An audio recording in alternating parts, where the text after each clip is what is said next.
be a front seater most of the time. Okay.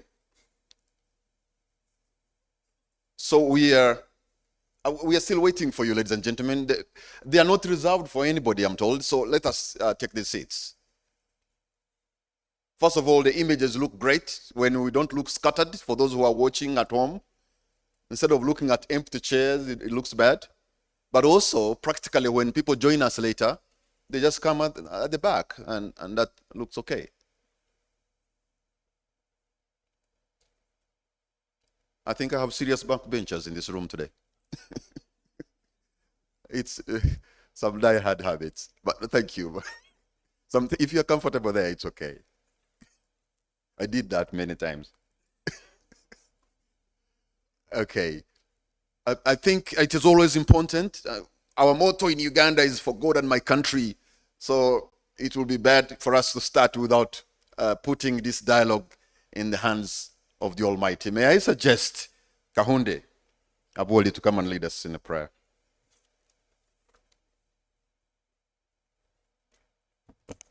Good morning, ladies and gentlemen. May we humble ourselves for prayer. Lord, we are meeting today to conduct matters of business for CS BAG and our stakeholders. Guide our hearts and our minds in the spirit of fairness, right thought, and speech. Impart your supreme wisdom upon our activities so that our affairs may reach a successful conclusion. Thank you for being our source of guidance today. Amen. Thank you very much.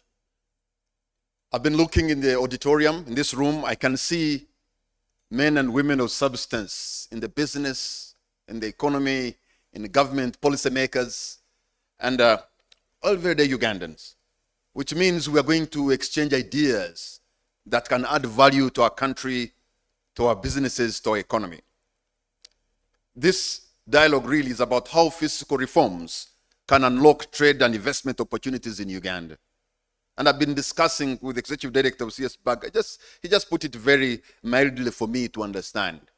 It's about how ordinary Ugandans can be able to sell and buy. And that is called trade. For example, if you have money, it means you can buy. But if you have a good, it means you can sell.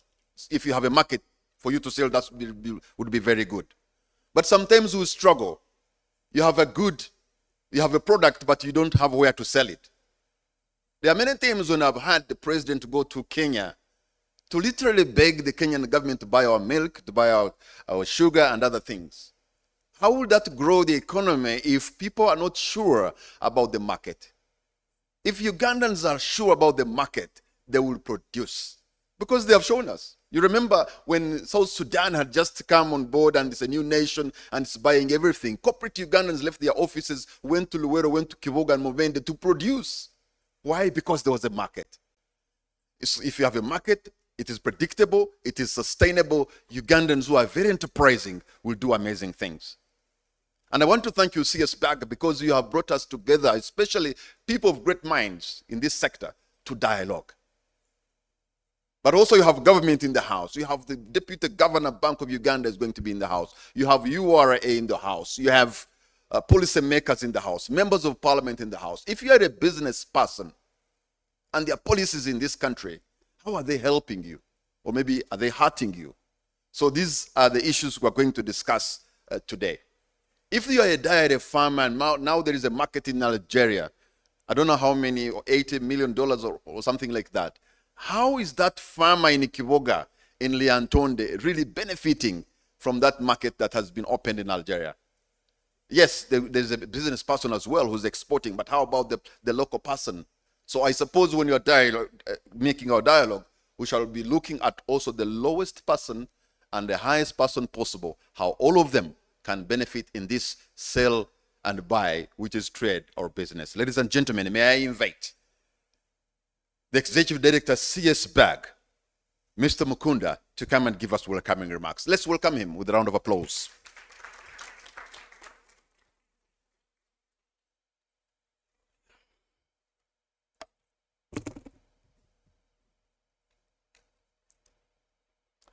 Good morning.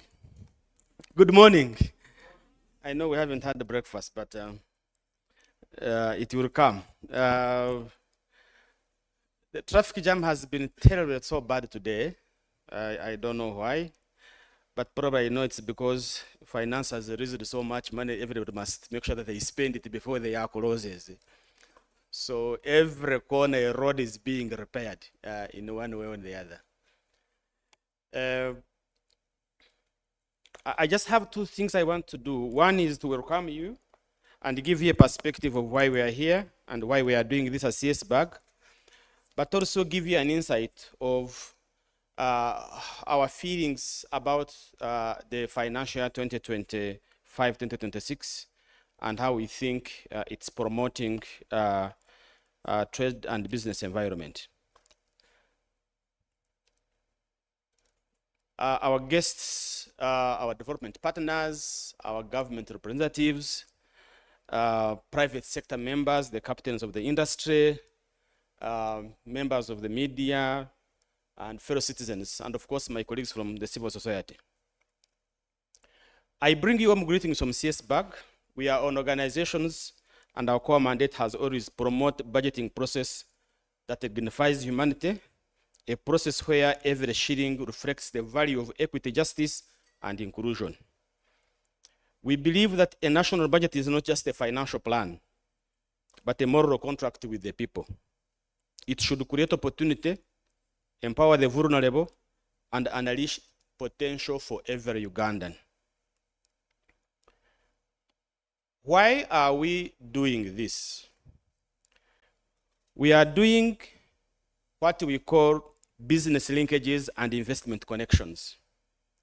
This is a program within our vision, and we want to begin to start on that work. And we termed it BLIC, business linkages and investment connections. We are doing this because while the Uganda economy grows, small medium enterprises, the backbone of our nation, still struggle to access finance, markets, and fair policies. We are doing this because women entrepreneurs who contribute more than 38% of Uganda's GDP receive less in the form of credit, but also access only 1% of procurement contracts. We are doing this because young innovators are brimming with ideas, but hit walls of bureaucracy and exclusion. And because trade and investment should not be a privilege for the connected few, but levers of transformation for the many. And because if we are to budget in a way that dignifies humanity, then we must also advocate for economic systems that include, empower, and connect. So this is the journey we are going to start. And we will start it by ensuring that we have pro-business fiscal policies, because fair taxes and smart regulations determines who grows and who thrives. We will connect small and medium enterprises to global investors, because talent deserves opportunity but not luck. We will ensure investment serves dignity and not just profits. Because again, growth must be measured in lives changed, but not in shillings that are earned. To realize this, we will start holding forums like these ones. But most importantly, we will start campaigns on fighting fair taxes, advocate for cheaper credit, and smarter trade laws. We will, as part of our work, promote commercial diplomacy, leveraging Uganda's global embassies to open doors for local enterprises. And today, I'm happy that amidst us, the Permanent Secretary and Minister of Foreign Affairs will give us a hint on what it is, what it takes, and the potential that we have. Ladies and gentlemen, we're embarking on this journey with all the partners, and we invite all the partners and government, development agencies, the investors and civil society. To the investors, we look for usual look beyond the usual suspects, because Uganda Next big items are not just in the boardrooms, but also down probably in the villages. To the policymakers, you will help us to cut the red tape, red tapes that are strangling small businesses. And to the entrepreneurs, we want to work with you. We want to fight for you to ensure that every shilling count and everybody is connected and empowered. Thank you so much.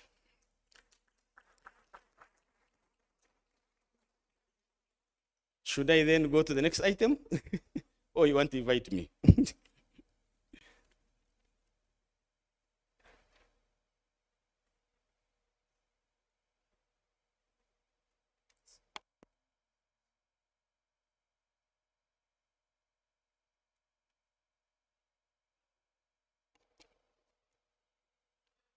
I actually didn't know that we were going to make it so protocol like this.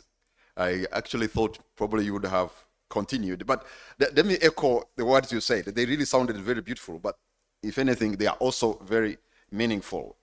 That economic system, that we should build economic systems that are inclusive, that can empower and connect.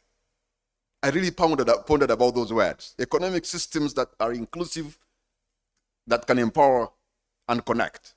And also have appropriate fair policies. And when you talked about commercial diplomacy, I couldn't, I can't wait to hear.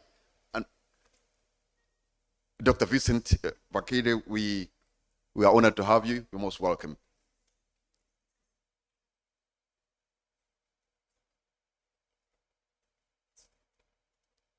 Thank you for joining us. Julius, can I once again call upon you to give that presentation that you had after the welcoming remarks? And we're happy Dr. Vincent Vakire is also with us, and other members have joined us. Please go.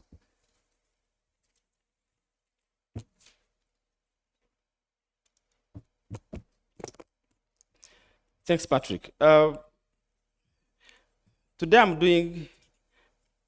giving our thoughts about budgets and businesses. I know, the stars were even more expertise beyond probably what CS-BAG has been priding itself on. But we have decided to do a very comfortable spot. One of the things we are trying to say is, why is the budget important? I think people want to understand that. We are CS-BAG, we deal with budgets. So why do we think the budget is important for business and trade growth? Number one is that it finances the infrastructure that is necessary for business growth. We know, for example, that at a company level, transport and automobile expenses alone account for 17.4% of the manufacturing farm costs. And we all know that. If you want to move from Maraba to Kampala, you wish there was a SGR railway. If you want to move from Entebbe to Koboko, you want to feel that probably there should have been a small charter. If you want to move from Chisoro to Entebbe, definitely you wish that there was probably a railway or the roads were working well. So it's very important. That's number one, because it finances the infrastructure that businesses use to thrive. Second is that it improves access to credit. And that's very key and very important. We are seeing government putting money in UDB, Agricultural Food Facility, parish development models, but we know that budget enables businesses, especially the small and medium enterprises, to access accessible financing for business expansion. So it's very critical.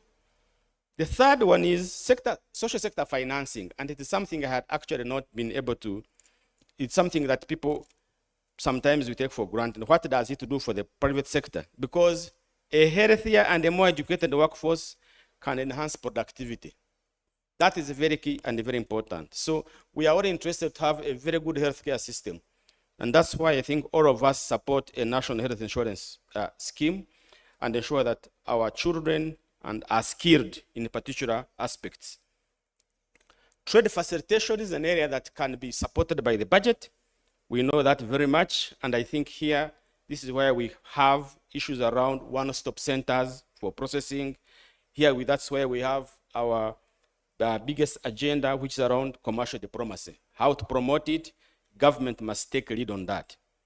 Something that we also take for granted is around microeconomic instability. We know that managing inflation and exchange rate are very key and important aspects of ensuring that we create a predictable condition for business planning. Tax policy and incentives are among the important issues, definitely. For example, the 3-year tax exemptions, the zero tax on mortgages, and other tax exemptions. These can be done can only be done in the budget. And that's why we are interested in the budget. Nothing else, nothing more. So, where is the money for trade and business growth in the next financial year budget? I will not attempt to really exhaust all of them, but we just have a few examples that we think we can take advantage of as Ugandans. In terms of infrastructure development, we know that 4.8 trillion has been allocated specifically for roads and bridges. And in total, we know that 6.9 has been provided for integrated transport infrastructure to include bridges, railways, water transport, and air transport. In particular, we know that the Kampala-G Express Highway through PPP framework is starting. We know that the Tororo Guru Mukono Jinja Mita Goji Railway is being rehabilitated. If you talk about access to credit, as I had mentioned, UDB, I was shocked. Now they have 10 trillion. For the last 10 years, we have put in 10 trillion. We have added them another trillion in the next financial year. A number of programs that really can improve access to credit and capital. It's not enough, but as the Baganda say, okayane entonongeri mukwawa.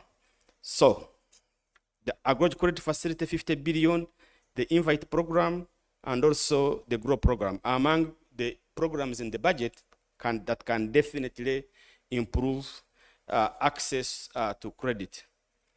If we talk about trade facilitation, we know very well that now government has tasked all our missions abroad to attract FDI and also promote our local export.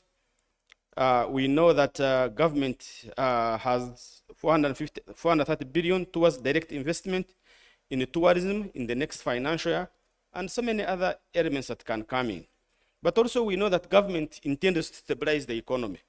Inflation, GDP growth, exchange rate are among the areas where government has really ensured that the environment remains stable for business growth.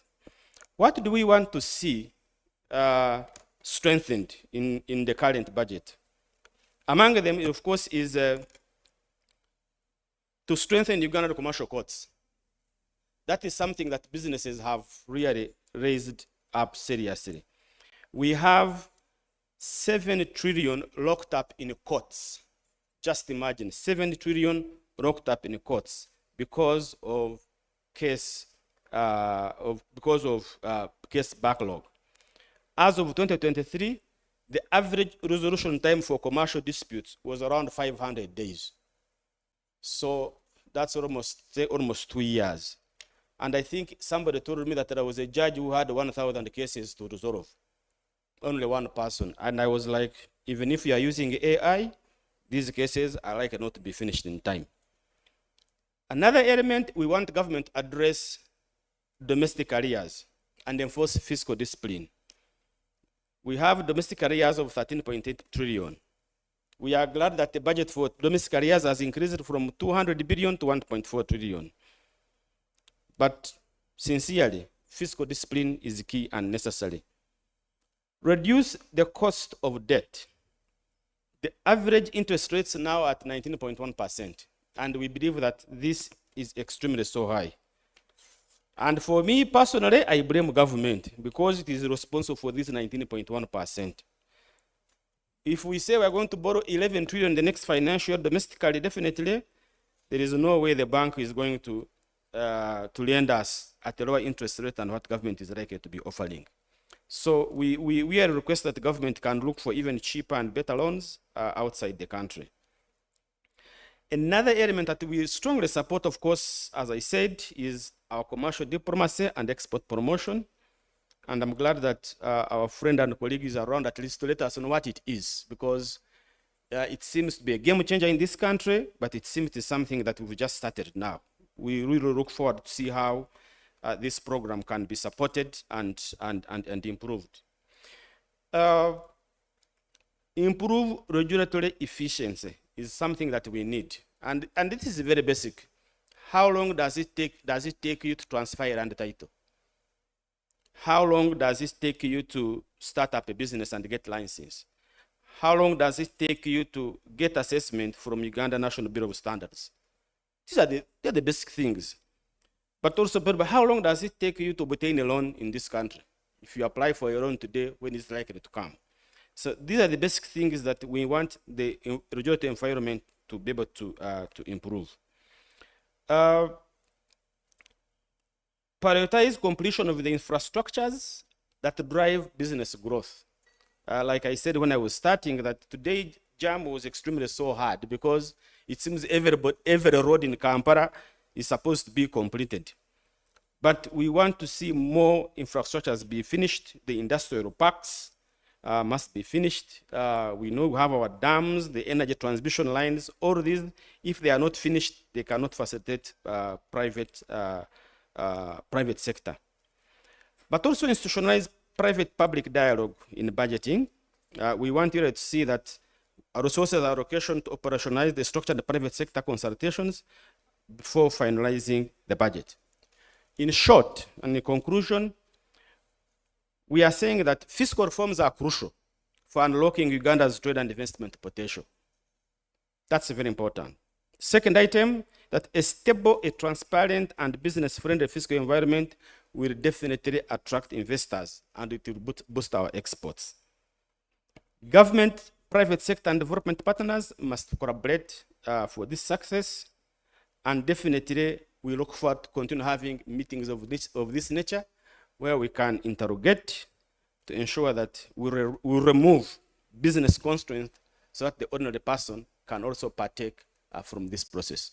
I thank you, and I wish you good deliberations.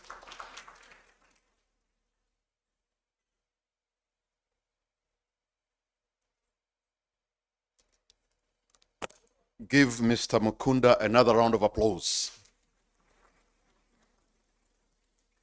I noted many things, but the issue of the cost of money, people trying to take loans at an interest that is so high. Ladies and gentlemen, sometimes things may not add up unless you give them better terms.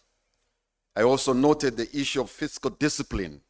Sometimes there's a lot of hemorrhage of public resources because of the indiscipline on how we are handling public money. And if people have traded with you, if people have done business with government, pay them so that they can also continue to be in the business. May I also recognize the organizations that have supported this dialogue, like Oxfam. Thank you very much. KCB, I want to thank you.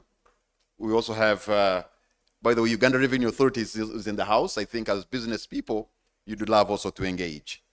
At this juncture, I've had Julius talk about commercial diplomacy, but we are lucky that we have somebody to take us through how can commercial diplomacy be leveraged to unlock investment opportunities in Uganda. Please let us invite with a round of applause Dr. Vincent Waiswa Bagide, Permanent Secretary, Minister of Foreign Affairs.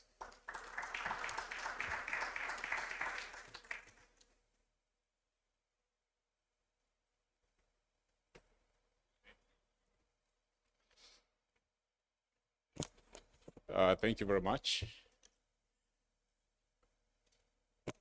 The organizers, the conveners,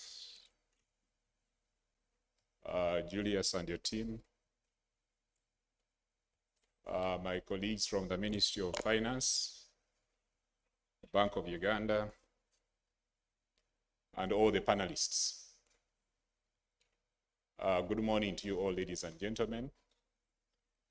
And allow me to start by being the diplomat that I am, to say that I'm not yet a doctor. I am not yet a doctor. I'm not the traditional one, nor a PhD holder. Having said that, there is a Vincent Bajire. I am Vincent Bajire, but there is a Vincent Bajire at MUBS, who is a doctor, PhD holder. And in most cases, I'm assigned his title. But I religiously abandon it because it is not yet mine. But because of that, I've been encouraged to study and perhaps do a PhD so that I get that equalizer and get it out of the way. So I thought I should start by giving that disclaimer. Having said that, I'm very delighted to be here. And I want to thank Julius and your team for allowing us this opportunity. For we are the Ministry of Foreign Affairs to have a dialogue or discussion on what we are doing in as far as the contribution to our economy is concerned. From where we sit,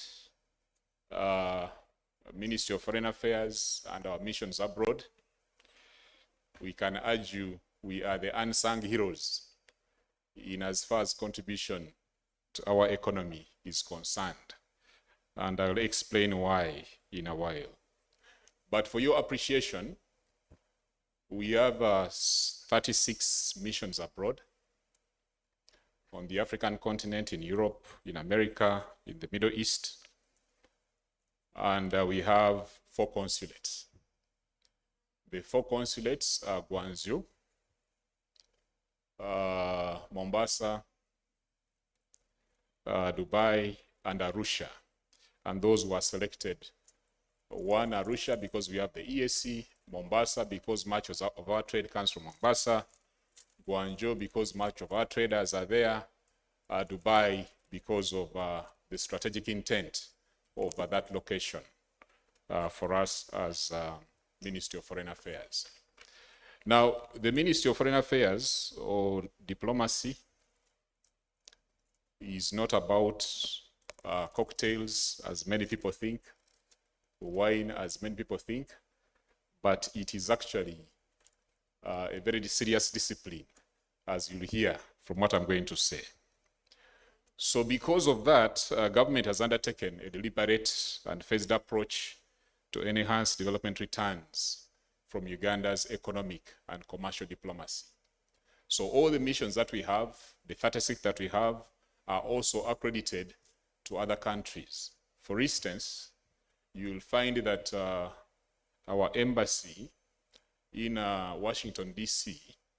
is also accredited to South America, Brazil, Costa Rica, among others. So we may not have a presence in those countries, but our presence in Washington gives us the impetus to be able to serve or look for opportunities in other markets as well. So as you'll appreciate, economic and commercial diplomacy is the use of diplomacies to strengthen development of trade, business, and investment between countries. In our strategy that we have concluded with colleagues at the Ministry of Finance, the strategy is motivated by the need to enhance effective and efficient approaches to the promotion of agro-industrialization, our tourism potential, mineral development, science, technology, and innovation in order to achieve the tenfold growth by 2040, as guided by His Excellency, the President. We came up with a strategy because in 2011, we made an attempt at doing economic and commercial diplomacy, but we realized that there were some challenges that needed to be fixed. Some of those challenges were inadequate capacity amongst our staff in the missions, poor coordination, supply bottlenecks, and failure to meet market entry conditions. Markets such as the US, the EU, are quite sensitive, and we thought we needed to prepare ourselves better. And then, of course, the lack of the whole of government approach, characterized by territorial integrity, where one department thinks this is their space and that it's their space alone, yet there is interconnectedness between what the whole of government does. Now, the objectives of our ECD, or Economic and Commercial Diplomacy Strategy, is to achieve Uganda's, is to identify and pursue new markets for Ugandan products and services in key international markets, with a focus on increasing Uganda's export by 5% within the next year. So that is the target we have given ourselves.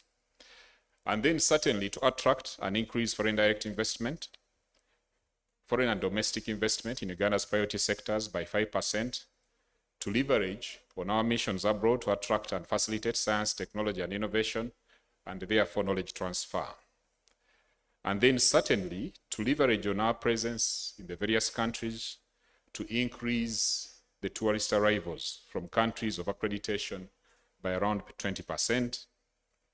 And then to leverage on Uganda's diplomatic missions to attract $500 million in climate financing, and then to foster strategic institutional coordination and partnerships to enhance our global competitiveness.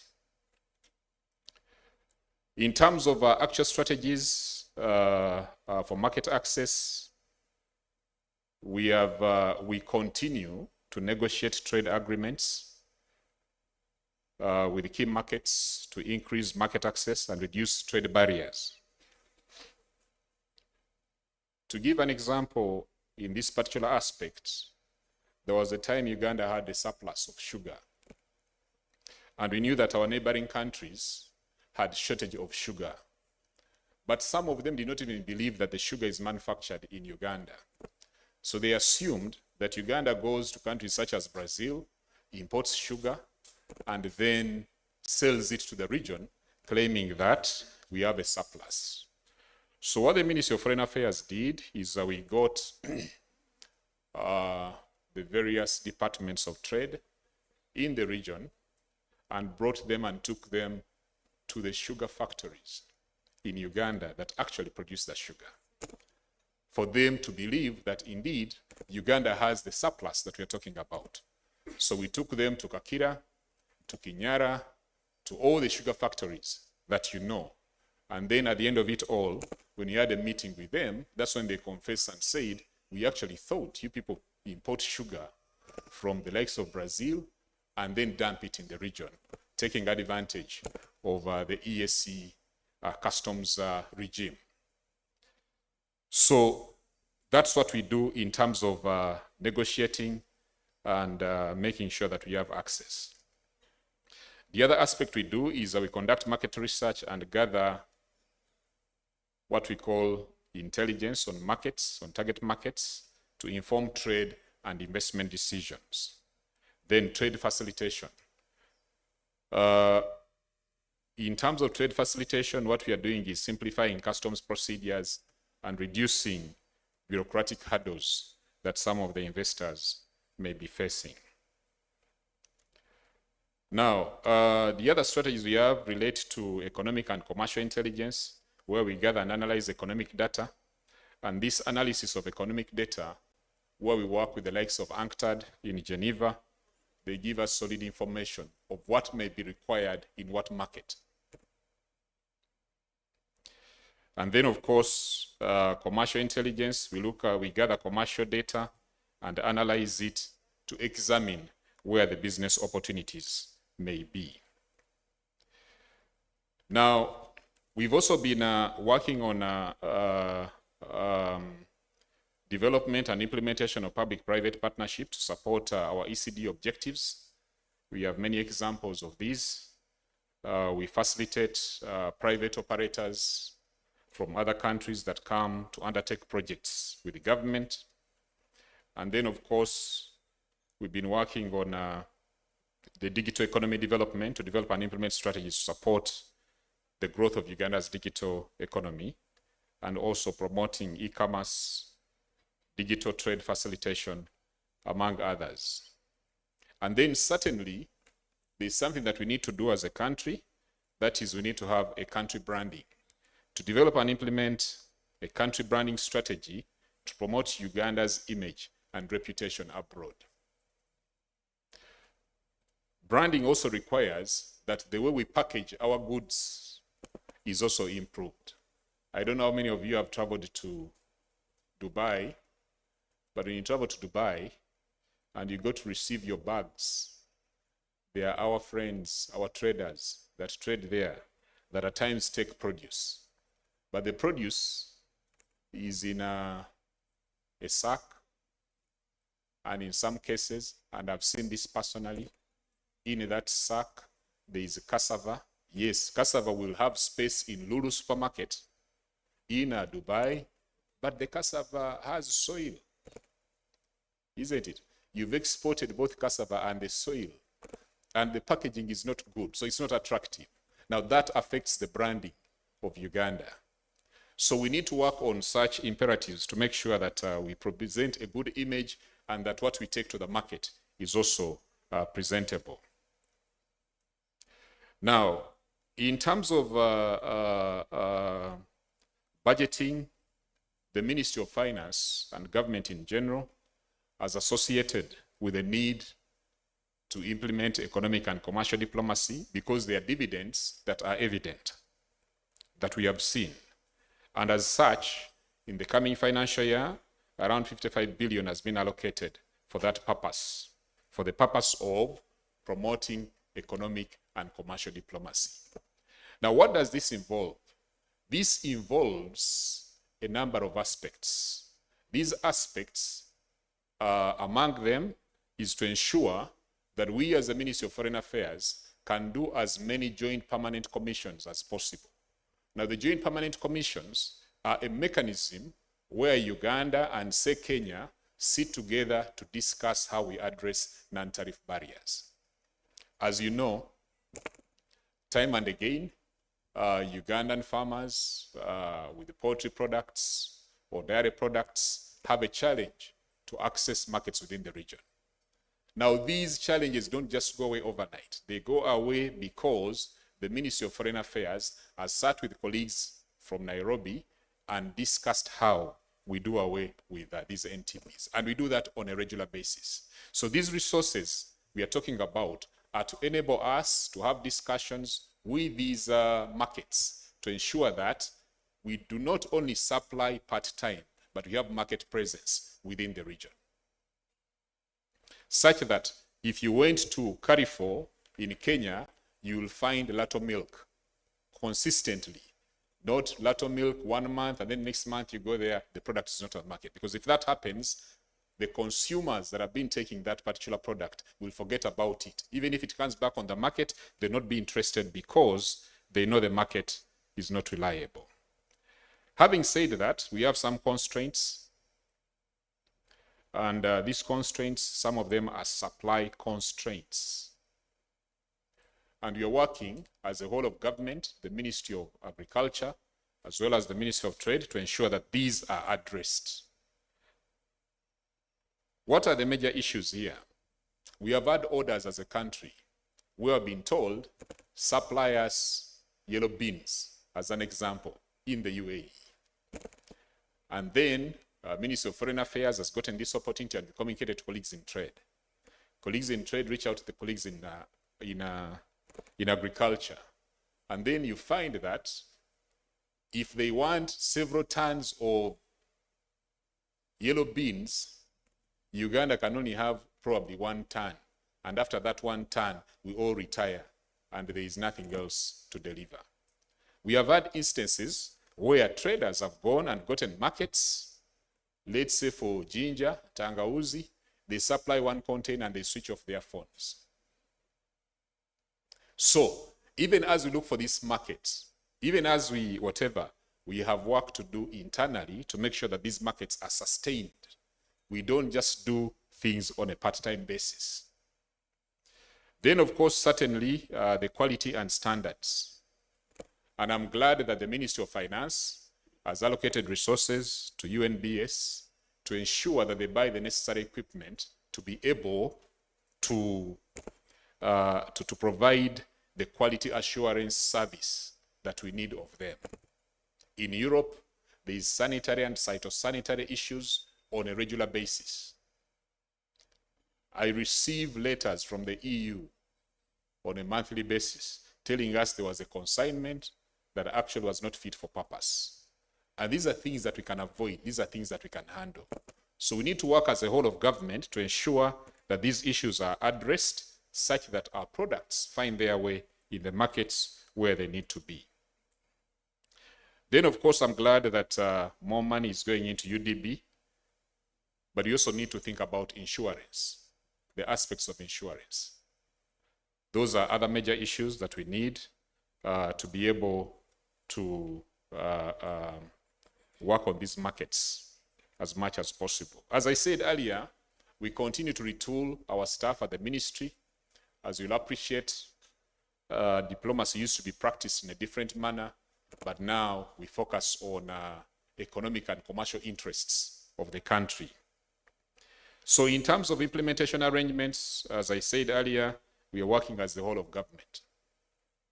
We're working as the whole of government because when we attract investors, they need incentives. The custodian of those incentives is the Uganda Investment Authority.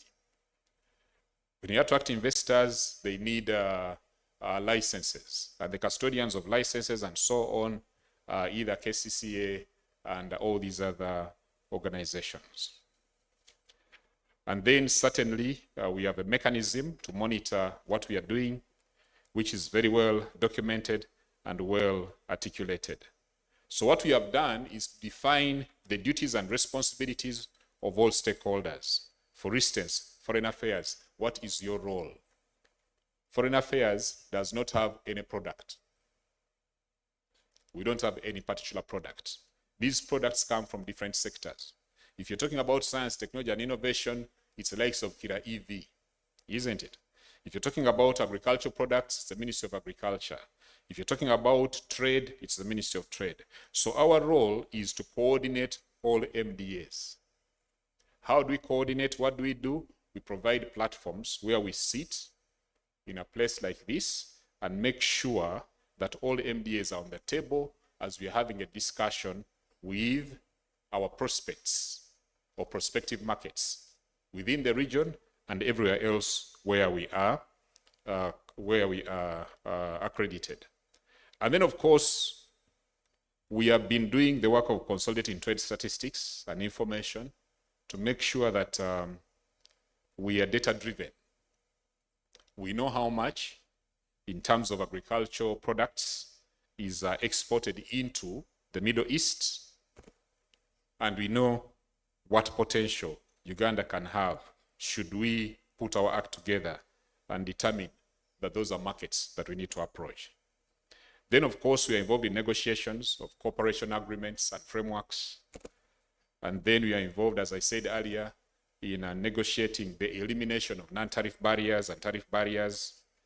And then, of course, market research, and certainly convening of joint ministerial commissions and JPCs and coordinating business fora. You may have noticed over the past, I know there's an EU representative here, I saw on the register.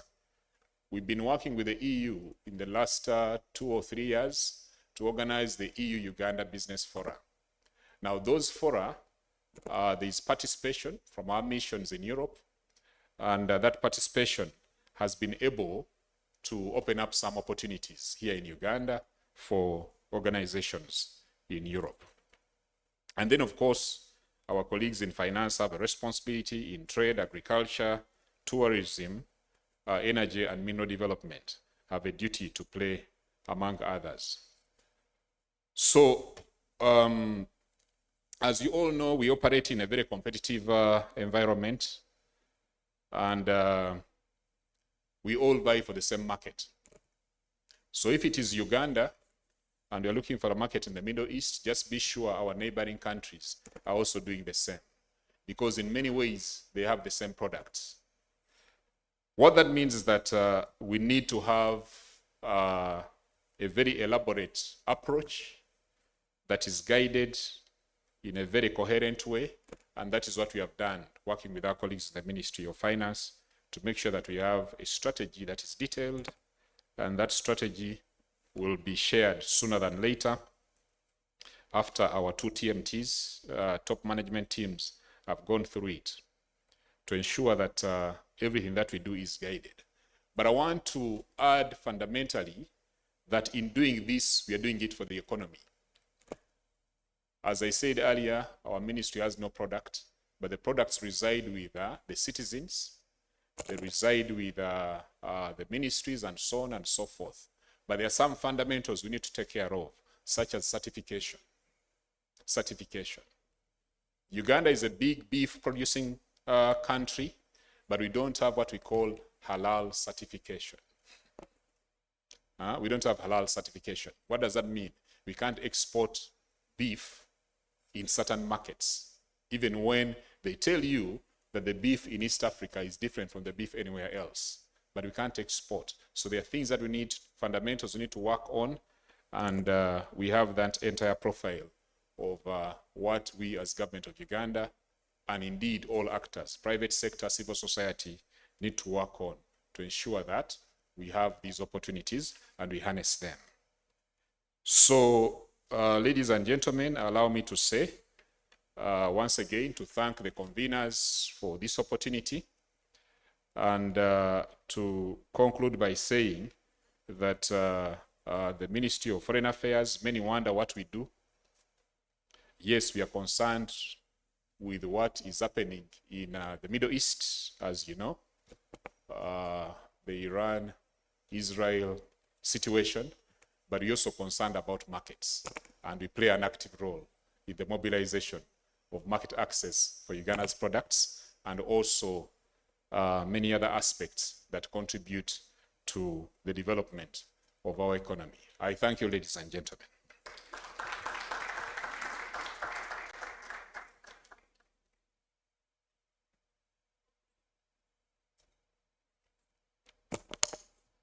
Give Mr. Vincent Bagiri another round of applause. They are fighting for us to find a market across the globe. And when you are making the presentation, I noted some few things, but I also saw a good problem. And the good problem is the supply constraint, that you have a market, but you are unable to supply it.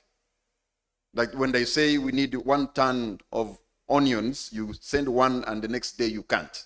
So I think that's a good problem. How do we go around the supply constraint? Because that clearly says we have a market. We have people ready to buy, and they want the Ugandan product, but we can't send them enough.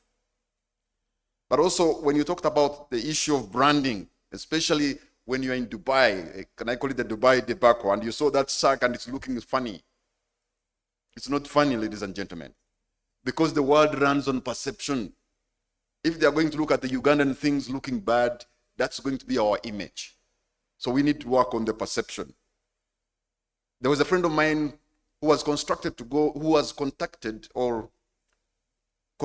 go and demand money from a client who was not paying a supplier in Uganda. A client was in Eastern Europe, and the Ugandan supplier had supplied beans. This is an American Israeli entrepreneur. He lives in Uganda. So they said, you go and demand these fellows to pay. So they took him to the warehouse where the Ugandan beans had been stored. So they asked him to put in his hand and remove the beans. And believe you me, they had the bean weevils, they had the stones and all these things. He felt embarrassed. And then they took him to the Chinese corner. And everything was neat, same color, same size, same everything. And yet these people are more interested in the Ugandan product because it's organic and good. You see how we can lose the money. And just the other day, I think on the border of South Sudan, Mr. Bagiri, when the Sudanese could not accept our maize. And the maize, there was a boom, harvest in Uganda. But the Sudanese said, no, this maize we are not taking. You can imagine when our neighbors even begin to say, we are not taking your maize, then where are we going to sell? And the other day, ladies and gentlemen, when you talked about the market for sugar, it's not only sugar, even milk. You remember the Kenyan members of parliament, they sent a delegation to come and establish, is this really milk coming from Uganda? And then they found, yes, it is coming from here. So I think we have a lot of things to do. And also let's work on the perception, and then maybe also improve on the supply. Let me recognize the people we have here from the academia amongst us here. We have Dr. Peter Babienda. Thank you for joining us, Dr. Babienda. We have Dr. Sam Jordan. Thank you. These are from Makerere University. We have Dr. Jacob Otim. Thank you for joining us. And also MDAs, we have the Ministry of Trade with us. We have the Ministry of Energy. Financial institutions, we have KCB, we have DFCU, we have also Centenary Bank. And may I, at this juncture, invite the representative of the Deputy Governor, Mr. Philip Andrew Wabulia, Executive Director, Risk and Strategic Management at the Bank of Uganda. Let us welcome Mr. Wabulia with a round of applause. Yes. When I look at here, it was supposed to be your time to speak, sir, and the floor is yours. Thank you, sir.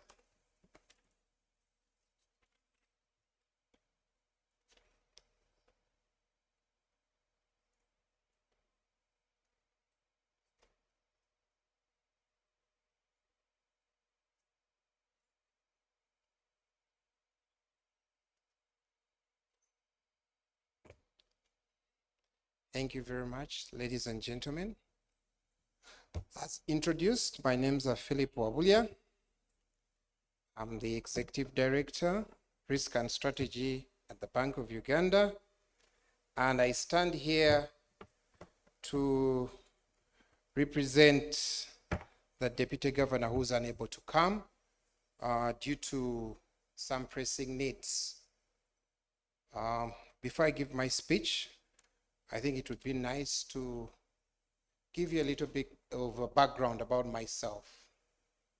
I started my career with Standard Chartered Bank, and I raised all the way up to one of the key players in the Treasury Department.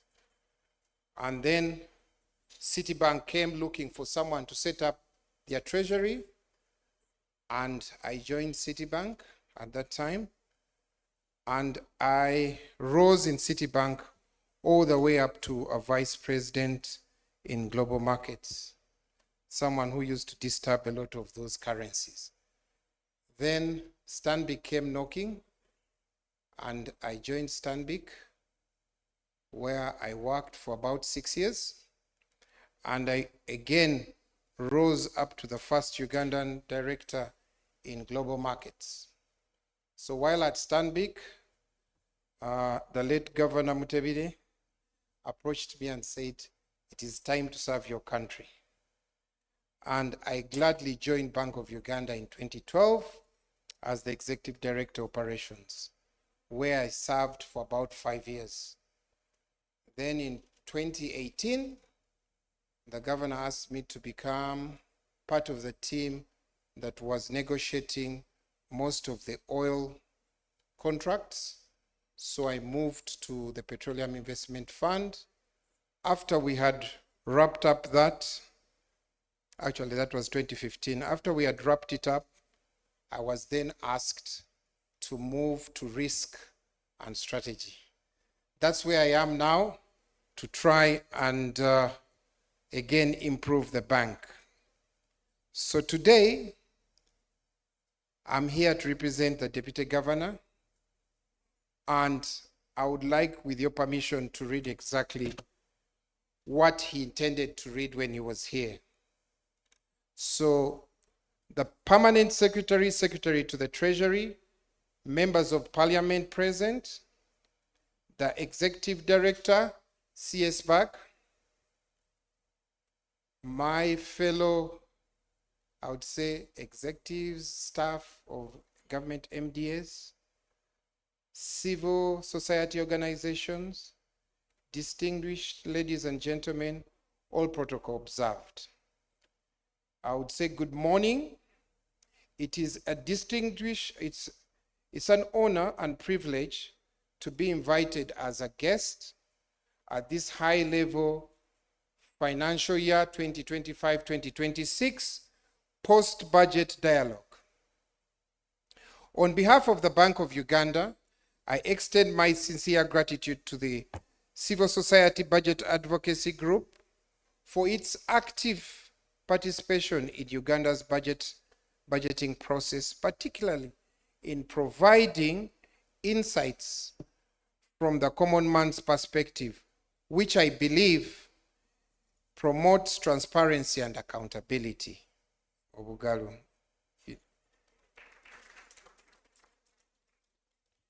I bring you warm greetings from the Bank of Uganda, particularly from Deputy Governor Professor Augustus Nuwagaba, who was honored to receive the invitation to participate in this high-level dialogue.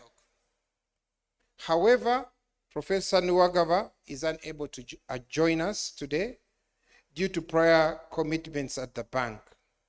He has delegated me to join you and take part in this engagement.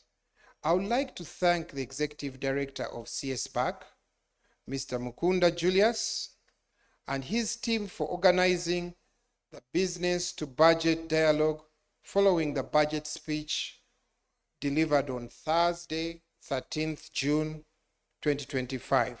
It's actually the first under the 4th National Development Plan. As you are aware, private businesses have a significant role to play in achieving sustainable industrialization for inclusive growth, employment, and wealth creation.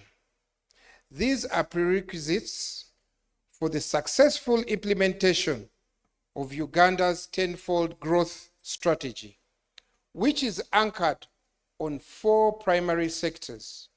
That's agro-industrialization, tourism development, mineral development, science, technology, and innovation, collectively referred to as ATMS, not ATMs, ATMS. The dialogue offers a valuable opportunity to explore potential areas for intervention. Of course, the public sector will continue to play important roles, particularly in safeguarding lives and property, investing in strategic infrastructure, and ensuring macroeconomic stability. I have been asked to undertake 2 roles today in this high-level dialogue. The first one is to speak on the topic, the role of monetary policy in fostering private sector growth in Uganda. The second is to officially engage in this dialogue. So I'm pleased to undertake these 2 roles and activities, and I will provide a context in which we as Bank of Uganda, in particular in terms of monetary policy, have followed through in fostering private sector growth. Monetary policy context, I would like to just take some time and step back and give you a bit of a background. Allow me to start by briefly outlining the Bank of Uganda's monetary policy framework and how it affects economic activity. You know, I'm always very surprised. I used to disturb Bank of Uganda when I was in the commercial banks, but now being in Bank of Uganda, it's very funny, yeah? Now I have to control the banks. Monetary policy refers to the actions undertaken by the central bank to influence the level of money supply and credit conditions in the economy. It is a demand-side tool intended to affect the level of aggregate demand to achieve macroeconomic goals such as price stability, that is low inflation and a stable exchange rate, and to also stimulate economic growth.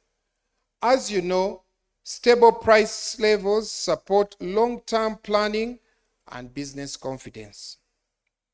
Over the years, the Bank of Uganda's monetary policy had been ensured that macroeconomic stability. However, the policy framework had to evolve from targeting monetary aggregates to addressing the challenges posed by financial innovation to the stability of the money supply aggregates.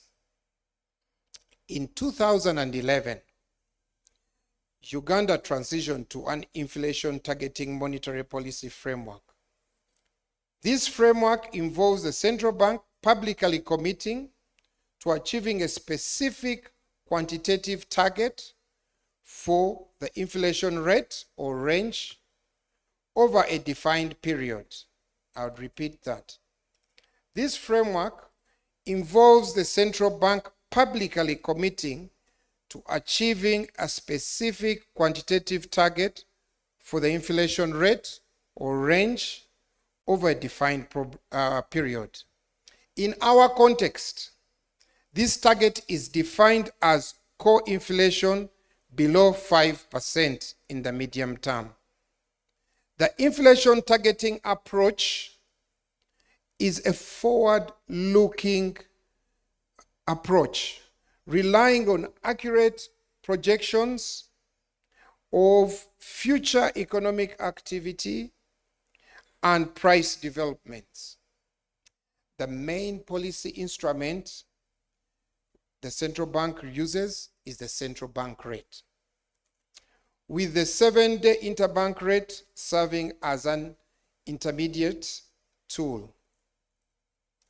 The inflation targeting approach, combined with transparency through central bank communications as a forward guidance, is critical to anchoring expectations. The inflation, I can repeat this again because very key, the inflation targeting approach combined with transparency through central bank communications and a forward guidance is a critical role for anchoring expectations. Since its inception of inflation targeting, we have been making regular communications through the monetary policy statements issued after every monetary policy committee meeting, along with detailed reports explaining the reasons for the policy choices.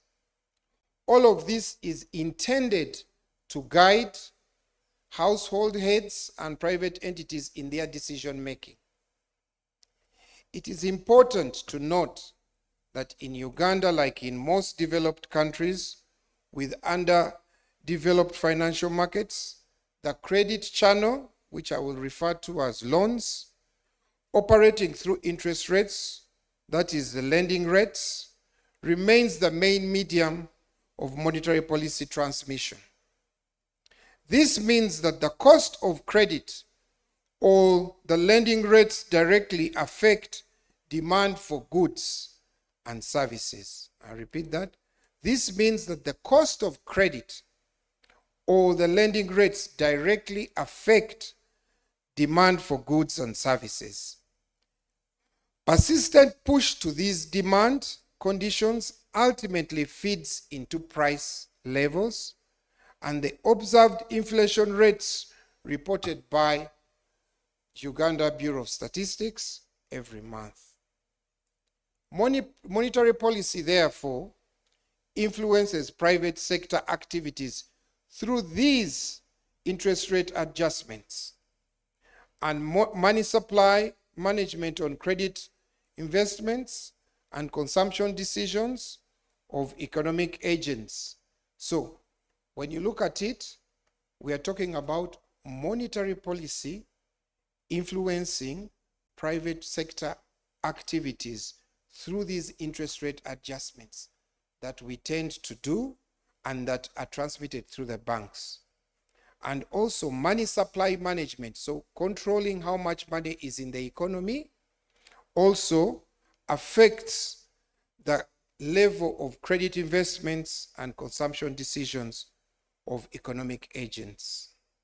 Therefore, lowering interest rates when inflation is expected to be low encourages borrowing. And that borrowing is then used for investments. which increases the level of economic activity. Now, one would ask, what is the contribution of monetary policy to private sector growth? As has always been asked. I would answer this as follows. Monetary policy is a core ingredient of macroeconomic stability. And monetary policy, an effective monetary policy, is supportive of an environment for private sector growth in three key ways. So this is a very key aspect that I would like to emphasize, whereby an effective monetary policy creates a supportive environment for private sector through these three ways. The first one is maintaining price stability. By controlling inflation, monetary policy creates a more stable economic environment. Businesses are more likely to invest and take risks when they can predict the future prices and costs. For instance, lowering the cost of borrowing when the outlook is for a low and stable inflation, this makes it more affordable for businesses to invest. Now, when you can predict the future prices and costs, that tends to stimulate consumer spending. This boosts the demand for goods and services. Also, having predictable future prices and costs can enhance business planning.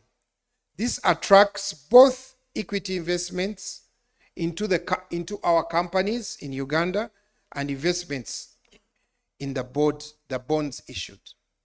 The second contribution for having an effective monetary policy is an exchange rate stability and export competitiveness. As long as we promote and encourage a stable exchange rate, we indirectly promote and encourage exports and attract foreign direct investments. Thirdly, having an effective monetary policy also is very key in facilitating financial stability. Monetary policy can help prevent financial crises by managing the credit conditions and ensuring a stable financial system. This stability reduces uncertainty and encourages private sector. So other people ask, what are other contributions of Bank of Uganda to the private sector growth?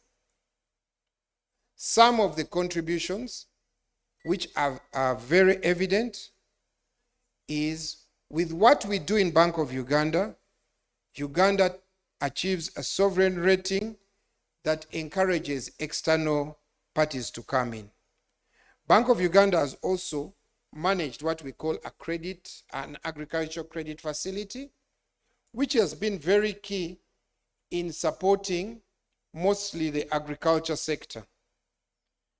Bank of Uganda has also been involved in the Small Business Recovery Fund, which also has been very key after COVID. So in conclusion and in summary, ladies and gentlemen, the core mandate of the bank is price stability and a sound financial system in support of socio-economic transformation.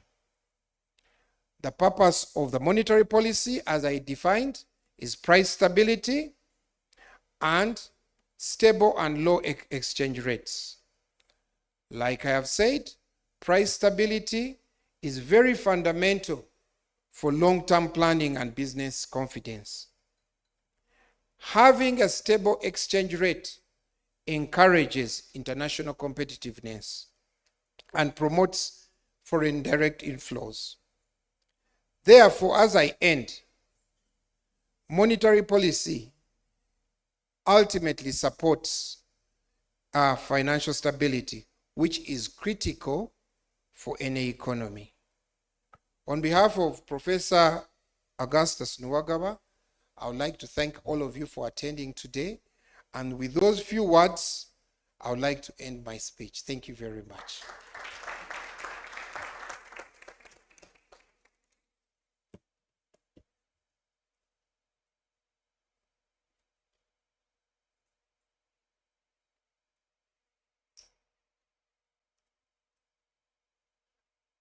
Another round of applause.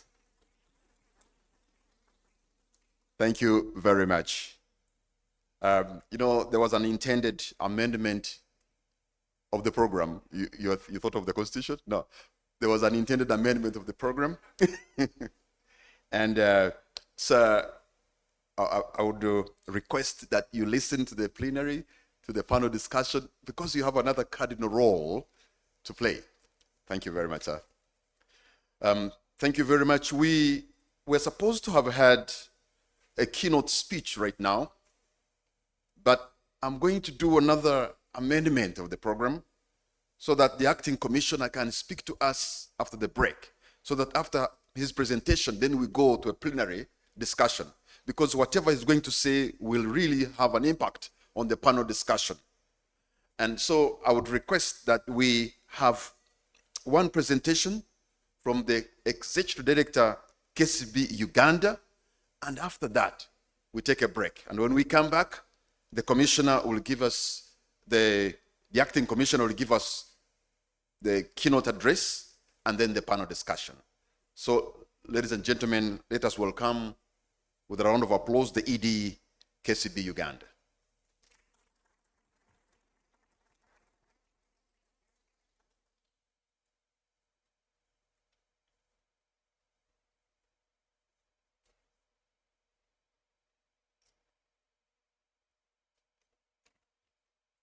Good morning, everyone. Just like Mr. Vincent Bagiri highlighted, I also don't want to be charged for impersonation. My name is Dennis Tamba. I'm representing the MD, KCB Bank. So I'll go ahead and give his keynote speech. Morning once again. Before I start, I would like to just let you know who KCB Bank is. We pride ourselves as a bank that's for people and that's for better.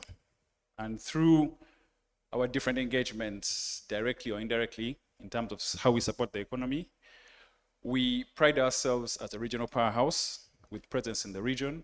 We're not only in Uganda, but we're in Kenya, we're in Tanzania, we're in Rwanda, we're in Burundi, and also the DRC in terms of our product offering. So we clearly follow, and we are for a regional approach in terms of serving our clients. So Mr. Edgar Biama couldn't make it today, not because of the numerous roadworks that are happening today, but because of another pressing issue that he had to engage. So he gladly delegated that I would come and give his speech. So the topic, what I would love to speak to today is how ready is banking in terms of how do we support the budget as read out by His Honorable Minister last week on Thursday. I think we're all very much aware of what the deliberation took part last Thursday. But clearly, we've seen it's an ambitious budget. And I think, like the adage says, we have to dare for us to achieve that tenfold growth strategy. USD 500 billion by 2040 is not a small milestone. And it's something as we, as the banking and financial sectors, we have to play out and see how do we support. The key areas that were highlighted were the ATMs, not the automated teller machines, but we're largely focusing on 4 key areas and how do we ensure that we prioritize those areas. I won't go back into the repeat of what was said, and it has been said through different fora and through press, but it's largely agro-industrialization, tourism, mineral and mineral development, and also science and tech. So as KCB, already we're playing a critical role in all those sectors, and I'll just go a bit or a snippet into how we're plugging into some of those key areas. Starting with agro-industrialization, so we're actively supporting value chain. And I think as the PS Minister of Foreign Affairs has highlighted, how important it is for us as a country to not only professionalize, but also standardize agriculture because a lot of the population in Uganda, not just for livelihood, but also in terms of food security, rely on agriculture as a sector to survive. So as a bank, we are pushing through value chain finance approaching. And with this, we're not only looking at the smallholder farms, but also looking at value addition. He talked about a good example of people who actually export produce to Dubai. So as a bank, we have to make sure not only do we support the smallholder farmers or someone who's on the ground, but also people who make sure that our agricultural produce is fit for market and it's actually on the right standard. Outside of this, we also we finance the farmers and largely farmers and cooperatives in the different cash crops. We're not only in food crops, but also cash crops. They have access to quality inputs such as fertilizers, irrigation equipment, and mechanization. So we appropriately listen to their concern and address it through giving them appropriate and timely financing. Aggregation and storage, as the produce comes from the markets or from the farms, we also have to have ways in which it can be kept and stored in a standard and appropriate way to ensure that the quality is not deterred or it's not compromised. So we also have working capital and asset financing for the farmers to ensure that those farmer groups can actually store their produce, but also look out and identify opportunities or perfect timing for them to put their produce onto market. Well, we also finance agro-processing. We also allot into value addition through milling and packaging, and this is through the different facilities. So, like I'd highlighted before, we not only give direct support, but also indirect support to the farmers.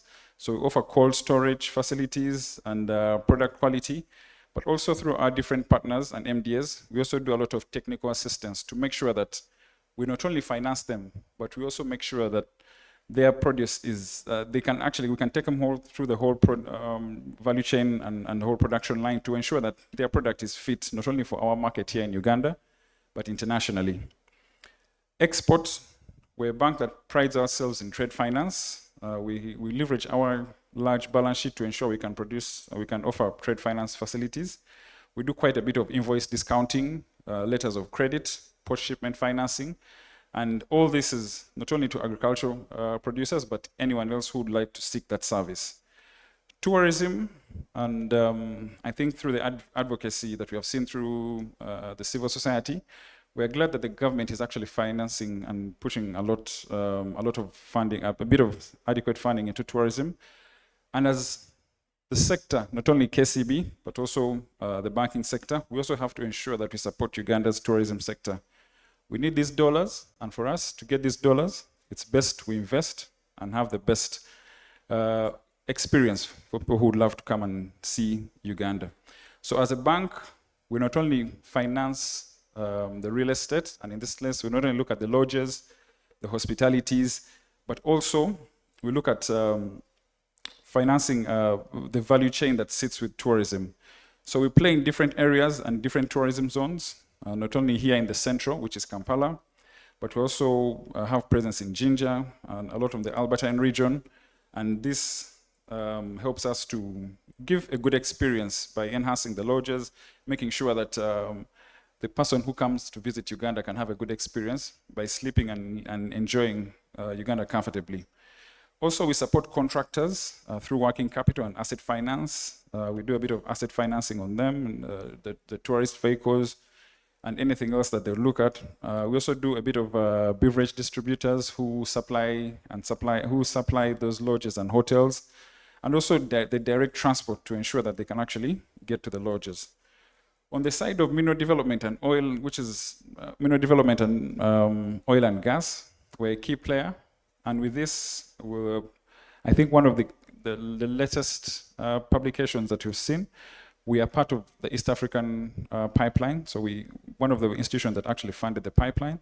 So we're not only tactical, but also strategic to ensure that we can have transformative infrastructure that will drive Uganda's tenfold growth as stated in the last budget. Our investment in ECOP is not only just to show that we are building capacity as KCB Uganda, but also just to ensure that, just to let the market know that yes, even us banks in Uganda, we can play in terms of capital intensive projects and commit to ensuring that we play our part in ensuring that we see the Uganda that we want to see in terms of an infrastructure and regional trade integration. We not only play on the side of ECOP, but also through mid and downstream oil OMCs. As KCB, we pride ourselves to be one of the leading banks that offers structured financing for the OMCs. And we not only do this, but we also offer them trade finance and forex solutions that support their importation, storage, and storage is key. And with that, we are able to add value and ensure that the price stability in terms of the product is guaranteed. Lastly, and this would be good news for our colleagues at the Uganda Revenue Authority, as KCB, we came up with a new product. It's called an unsecured tax bridge loan facility. There are two things that we can't avoid: taxes and death. So as KCB, at least let's help you. We can't keep you alive fully, but we'll definitely offer a loan bridge facility of up to 4 billion Uganda shillings that should see you meet your tax obligations and not have concerns with the Uganda Revenue Authority. So this cuts across both corporate, SMEs, and even personal individuals. I have my colleagues outside there who can give you more advice on this. And as a bank, we'll definitely help you to understand, give you tax advice, and be able to facilitate your ability to make sure you make good on your tax commitments. So with that, I'll end my presentation here. And I would like to thank again the team at CS Bank for hosting us, and all our other key stakeholders, our regulator, the Bank of Uganda, our other MDAs, and everyone else in the room. Have a good day. That's my remark from Mr. Edgar Biama.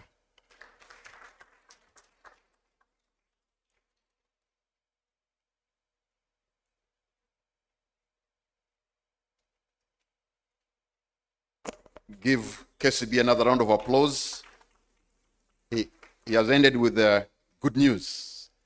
Let me also recognize individuals and organizations that are with us here. We have the Minister of Energy, Mr. Andrew Mubiru, is with us. Thank you for joining us. We have Mr. Wilbur Dowori, who is the head of Uganda Bankers Association. Thank you, sir, for being with us. We have a representative of Honorable Opolot Patrick from Parliament. Thank you so much for being with us.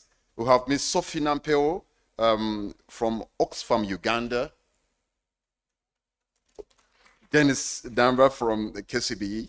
We also, of course, we have Uganda Broadcasting Corporation with us. We have URA with us. And we have CSOs that are with us this morning. Restless Development, we thank you for being here.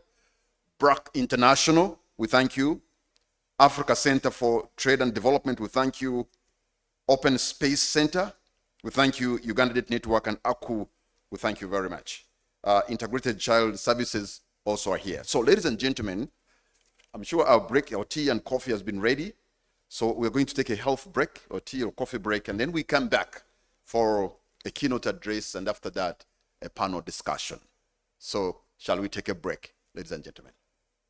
Thank you very much. And let us try, because we started a bit late, let us try to do this in mining about time. So maybe 20 minutes maximum will be enough. Thank you very much.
delicate process of transportation or the critical moment of purchase and selling of fuel.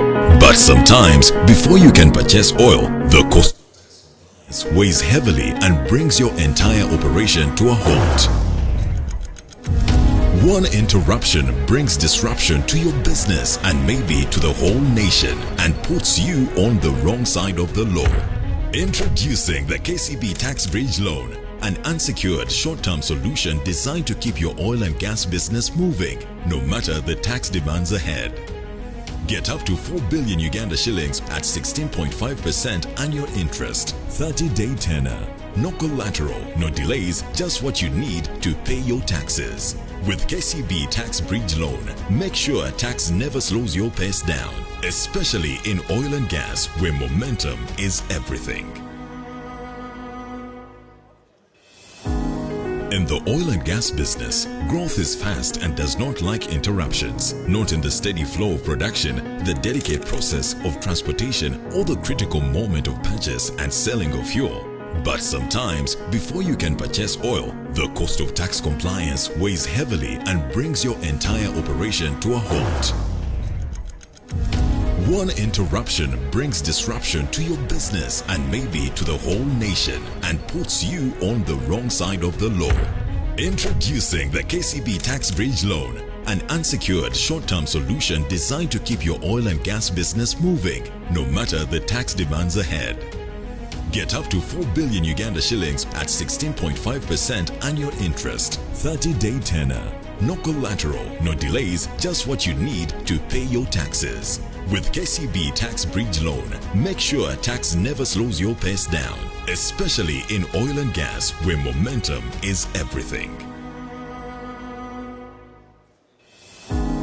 In the oil and gas business, growth is fast and does not like interruptions. Not in the steady flow of production, the delicate process of transportation, or the critical moment of purchase and selling of fuel.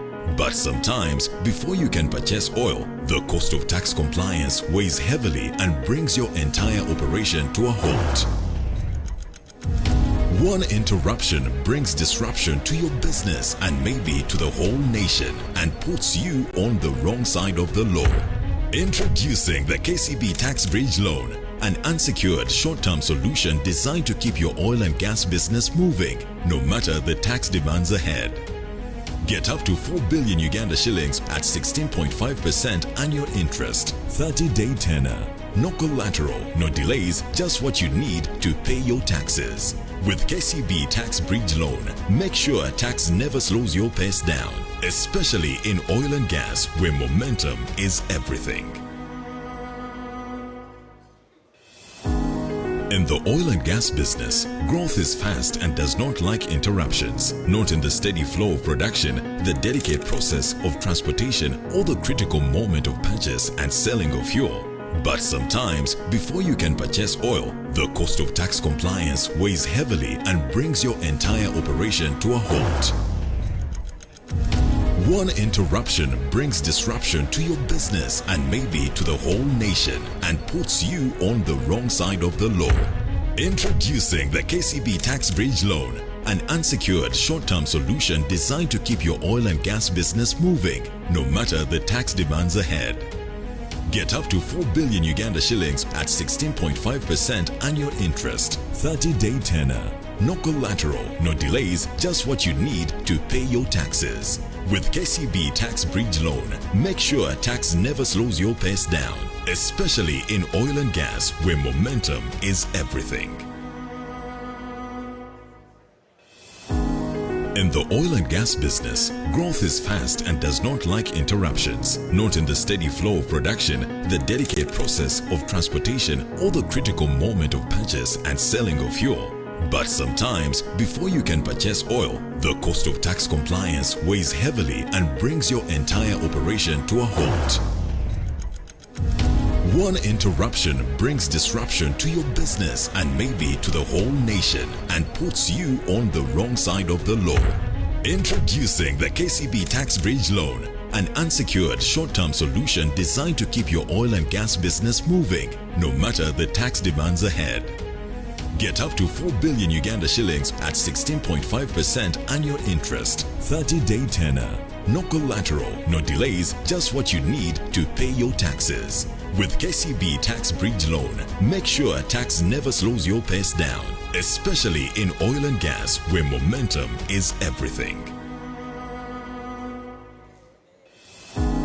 In the oil and gas business, growth is fast and does not like interruptions. Not in the steady flow of production, the delicate process of transportation, or the critical moment of purchase and selling of fuel. But sometimes, before you can purchase oil, the cost of tax compliance weighs heavily and brings your entire operation to a halt. One interruption brings disruption to your business and maybe to the whole nation and puts you on the wrong side of the law. Introducing the KCB Tax Bridge Loan, an unsecured short-term solution designed to keep your oil and gas business moving, no matter the tax demands ahead. Get up to 4 billion Uganda shillings at 16.5% annual interest, 30-day tenor. No collateral, no delays, just what you need to pay your taxes. With KCB Tax Bridge Loan, make sure tax never slows your pace down, especially in oil and gas where momentum is everything. In the oil and gas business, growth is fast and does not like interruptions. Not in the steady flow of production, the delicate process of transportation, or the critical moment of purchase and selling of fuel. But sometimes, before you can purchase oil, the cost of tax compliance weighs heavily and brings your entire operation to a halt. One interruption brings disruption to your business and maybe to the whole nation and puts you on the wrong side of the law. Introducing the KCB Tax Bridge Loan, an unsecured short-term solution designed to keep your oil and gas business moving, no matter the tax demands ahead. Get up to 4 billion Uganda shillings at 16.5% annual interest, 30-day tenor. No collateral, no delays, just what you need to pay your taxes. With KCB Tax Bridge Loan, make sure tax never slows your pace down, especially in oil and gas where momentum is everything. In the oil and gas business, growth is fast and does not like interruptions. Not in the steady flow of production, the delicate process of transportation, or the critical moment of purchase and selling of fuel. But sometimes, before you can purchase oil, the cost of tax compliance weighs heavily and brings your entire operation to a halt. One interruption brings disruption to your business and maybe to the whole nation and puts you on the wrong side of the law. Introducing the KCB Tax Bridge Loan, an unsecured short-term solution designed to keep your oil and gas business moving, no matter the tax demands ahead. Get up to 4 billion Uganda shillings at 16.5% annual interest, 30-day tenor. No collateral, no delays, just what you need to pay your taxes. With KCB Tax Bridge Loan, make sure tax never slows your pace down, especially in oil and gas where momentum is everything. In the oil and gas business, growth is fast and does not like interruptions. Not in the steady flow of production, the delicate process of transportation, or the critical moment of purchase and selling of fuel. But sometimes, before you can purchase oil, the cost of tax compliance weighs heavily and brings your entire operation to a halt. One interruption brings May I have disruption to your your attention? business and maybe to the whole nation Ladies and gentlemen, puts you on the wrong side of the law. Welcome back from that Introducing break. the KCB Tax Bridge Loan, And now an let us, unsecured short-term solution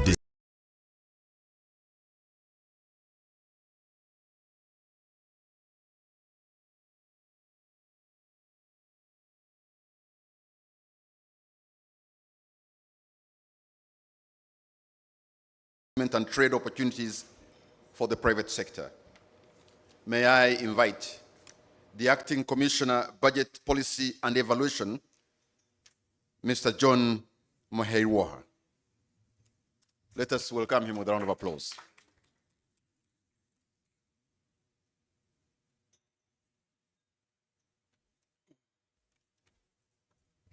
Thank you. Good morning, ladies and gentlemen.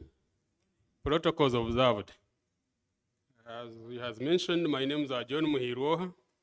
Acting Commissioner, Budget Policy and Evaluation Department, Minister of Finance, Planning and Economic Development. And I'm here to represent the Permanent Secretary, Secretary Treasury, who has not been able to come due to other critical engagements. About myself, when I joined the ministry more than 20 years ago, I was deployed in the tax policy department, where I worked for 7 years. So in that department, therefore, I was able to interact with investors, traders, civil society organizations, NGOs. Those are the areas I was by then assigned to. During that time, I was of course working closely with URA, supervising both URA and especially the customs. I was always in touch with the customs department of URA. I participated in the establishment of East African Common Customs Tariff. I was part of the team from Ministry of Finance that was involved in the establishment of East African Common External Tariff. I was also one of the officers representing the ministry at COMESA, rather in COMESA meetings, negotiations, especially investment and trade related areas. And somehow also representing the ministry at in UGAD discussions under IGAD. So where we would interact with most of these investors and traders. Thereafter, like around 2007, that's when I joined the Directorate of Budget. With that taxation experience and knowledge, now I joined the budget, the expenditure side. So I've been in budget since that time, 2007, up to date. In budget, of course, we interact a lot with the CSBAG, the civil societies under the umbrella of CSBAG, especially when it comes to budget transparency initiative. We implement these initiatives together, and Julius Wakuna and the team, really we are very glad to be here, and we thank you for organizing this dialogue. Thank you for that. Allow me now to present the remarks, the keynote address that was supposed to be presented by the Permanent Secretary, Secretary of the Treasury. Executive directors present here, academia, public officers from central government and local governments, civil society organizations present and the private sector, community leaders, business champions and entrepreneurs present, the media, all the invited participants, ladies and gentlemen. On behalf of the Permanent Secretary, Secretary of the Treasury, I would like to thank you for this opportunity to speak to you today.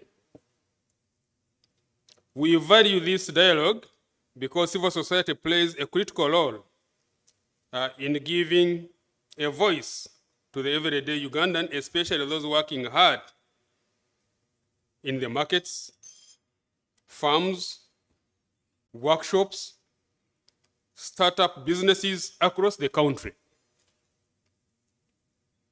Ladies and gentlemen, as we prepare to implement Uganda's national budget for the financial year 2025-26, I want to share with you the key priorities that we have set, and more importantly, how they are designed to benefit our businesses, our business people, the small businesses, the youth, who are starting these days, the digital businesses, the cooperatives, circles, cooperatives selling, those who sell coffee, the European market, etc. These are not just small businesses, but they are the heartbeat of our economy. During next financial year, our budget priorities, or rather the budget will prioritize policies and investments that empower business people at all levels, especially those who have long been underserved. Therefore, the key budget priorities that will impact business people include one, investments in roads, energy, and markets that do work for everyone. As government, we are investing heavily in infrastructure, especially feeder roads, electricity, and market upgrades to make sure that farmers and traders can move goods more easily, and that every Ugandan business can connect to buyers, suppliers, and power. Two, access to affordable finance. One of the loudest cries of recent, we've been hearing that from business people especially, that access to credit is a challenge. Access to credit, even the previous speaker talked about it. But we are saying that in this budget of next financial year, we have put more money into Small Business Recovery Fund. We have put money in capital, we have capitalized the Uganda Development Bank to lend to local businesses. We have supported various circles, especially through PDM, village saving groups. We have supported women funds. We talked of GROW programs earlier on, Invitee program, which supports, of course, investors for industrial transformation and empowerment. We have supported also other forms of support go through like microfinance support center, where funds can be accessed at lower interest rates, and many other initiatives that the government has put in place. We are also working with financial institutions to lower interest rates and develop alternative forms of credit, like leasing and mobile loans. I hope members you have also been informed that the government launched an interest-free loan for commercial farmers, which can also be accessed mainly from the government banks, the three government banks: National Housing, then Post Bank, and Pride Microfinance. We are partnering with those banks. The investor will, we are talking of commercial farmers, will access the loan. When it comes to paying interest, the government will pay the interest. That's why we are calling it interest-free credit or loan.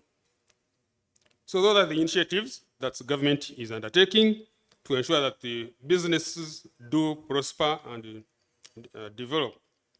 When it comes to agriculture, industrialization and value addition, to the farmers and agro-processors, government is putting more resources into irrigation, post-harvest storage, extension services, and agro-processing hubs. We want to see Ugandans earn more from what they grow and make, and not just sell raw produce. As the focus of government, not just selling, they need to add value. When it comes to skills, technology for the youth and women, government has prioritized skilling youth and women through training for the youth and women in digital skills, crafts, and entrepreneurship. Given that technology can help businesses grow faster, we are expanding internet access, innovation hubs, and e-government services so that small businesses can operate more efficiently.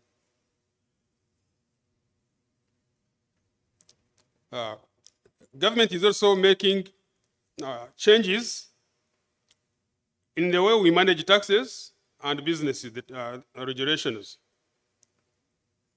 We are working to simplify tax procedures for smaller businesses, where we all know, I think, you know that the government has put in place a tax holiday, a 3-year tax holiday, 3-year tax holiday for small businesses that are going to start after 1st July 2025. The 3-year tax holiday. URA is not going to start looking for small, newly established small businesses. So I think this is a way to go.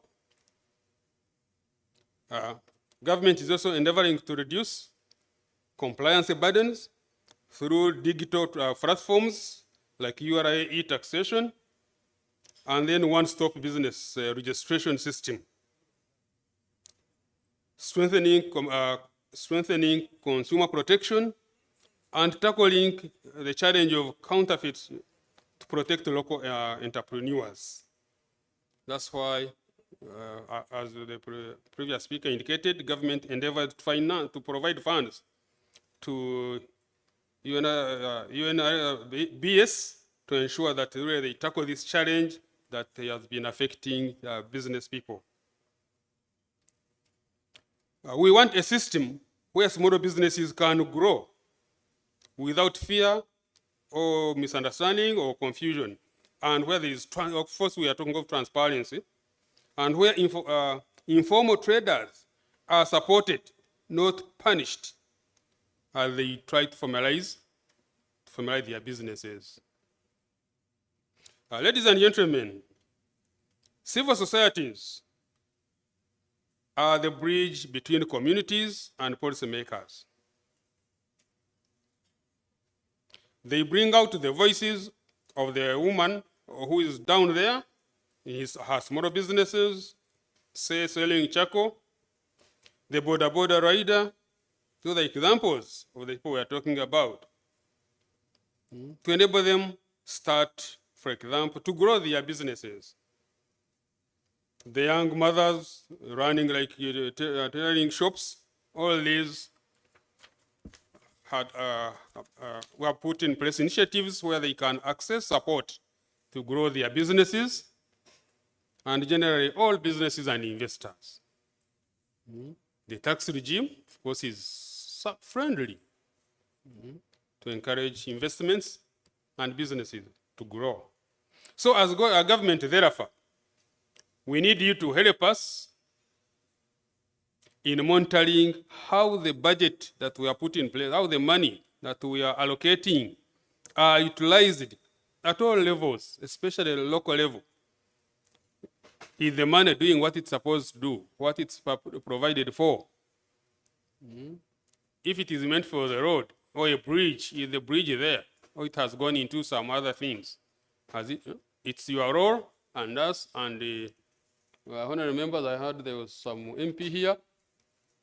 Oversight function, oversight role of the political leaders to ensure really that this money, and civil society of course, to ensure that really this money does what it is intended to do. That's the only way we can realize the objectives, the intended objectives, of course, growth of the economy.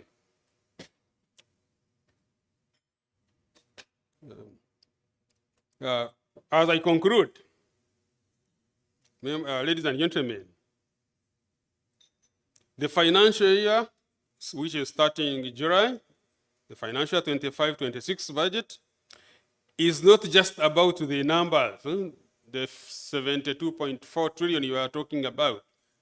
Those are figures, but it is about the people, the well-being of the people, the welfare of the people, the growth of the economy, service delivery improvement. That's why all these initiatives, all these the funds you have talked about have been provided to ensure that really the service there's improvement in services and delivery of services to the people who are the beneficiaries.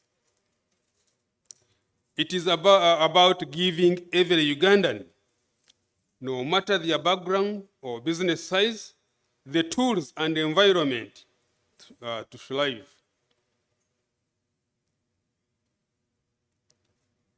Let us therefore continue working together as a government, civil society, and the private sector to create a Uganda where hard work is rewarded and where no entrepreneur is left behind. On behalf of the Permanent Secretary and Secretary to the Treasury, ladies and gentlemen, I thank you for listening to me, for God and my country.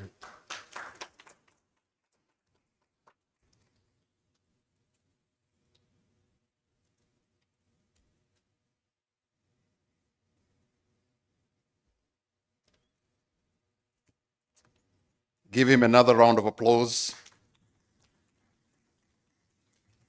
Thank you very much for that keynote speech that is going to take us to a panel discussion. I'm going to invite in front here 4 individuals, men and women of substance, who understand the topic we're talking about very well. I'm sure they are prepared for this, but also you'll be able to engage them after their presentation. Either you enrich their discussion, you agree with them, or also disagree. I'll be giving you the rules of engagement and how we are going to have our plenary so that we can be orderly. I would love each one of you to participate, because the reason you've come to the dialogue is because we also want to hear and learn from you. So may I now invite the panelists to come and take their positions in front, and thereafter we have the discussion begin. From the Uganda Chambers of Energy and Minerals, the Chief Executive, Mr. Humphrey Asimwe. Please, Mr. Humphrey Asimwe, come and take the seat. From the Parliament of Uganda, we have the Member of Parliament for Shema Municipality, the Honorable Kateshumbwa Dixon.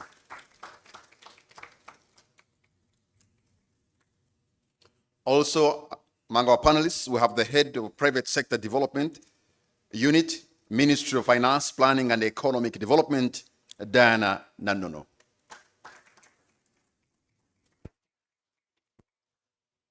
And last but not least, we have a Director Policy Research and Advocacy, Uganda Manufacturers Association, Mr. Alan Senyondwa.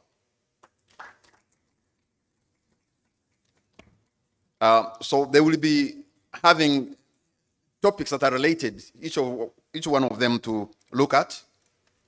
For example, the Honorable Katesh will be, the Honorable Katesh Shumbwa, I'm sorry for shortening your name. Sometimes we call you that. I hope you're not offended, sir. The Honorable Katesh Shumbwa will be looking at what is the best implementation approach for the financial year 2025-26 budget to maximize private sector development in Uganda. Mr. Alan Senyondo will be looking at the financial year 2025-26 budget signals for trade and investment opportunities. How prepared is the private sector? Madam Diana Nanono will be answering what is our government doing to promote sustainability and competitiveness of the private sector. And Mr. Humphrey Asimwe will be taking us through how supportive is the current fiscal regime in advancing local participation and value maximization in the minerals and petroleum industry. Each one will have 5 minutes to make their case, and after that, there will be a session where you will engage them in a question and answer session. And if you totally disagree with them, it's the nature of debate, you are allowed to do so, but remember to disagree with respect. And so, shall we begin? I think let us begin with the Honorable Kateshumba Dixon what is the best implementation approach for the budget to maximize private sector development in Uganda.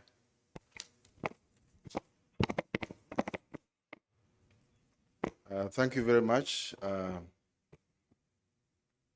moderator, and thank you, CSBAG, for organizing this and inviting me. I must first, I don't know whether I should apologize, but just to tell you that I have made your event partisan because I have come from nominations very well dressed in our party colors, the mighty NRA party. So I'm the only one wearing yellow.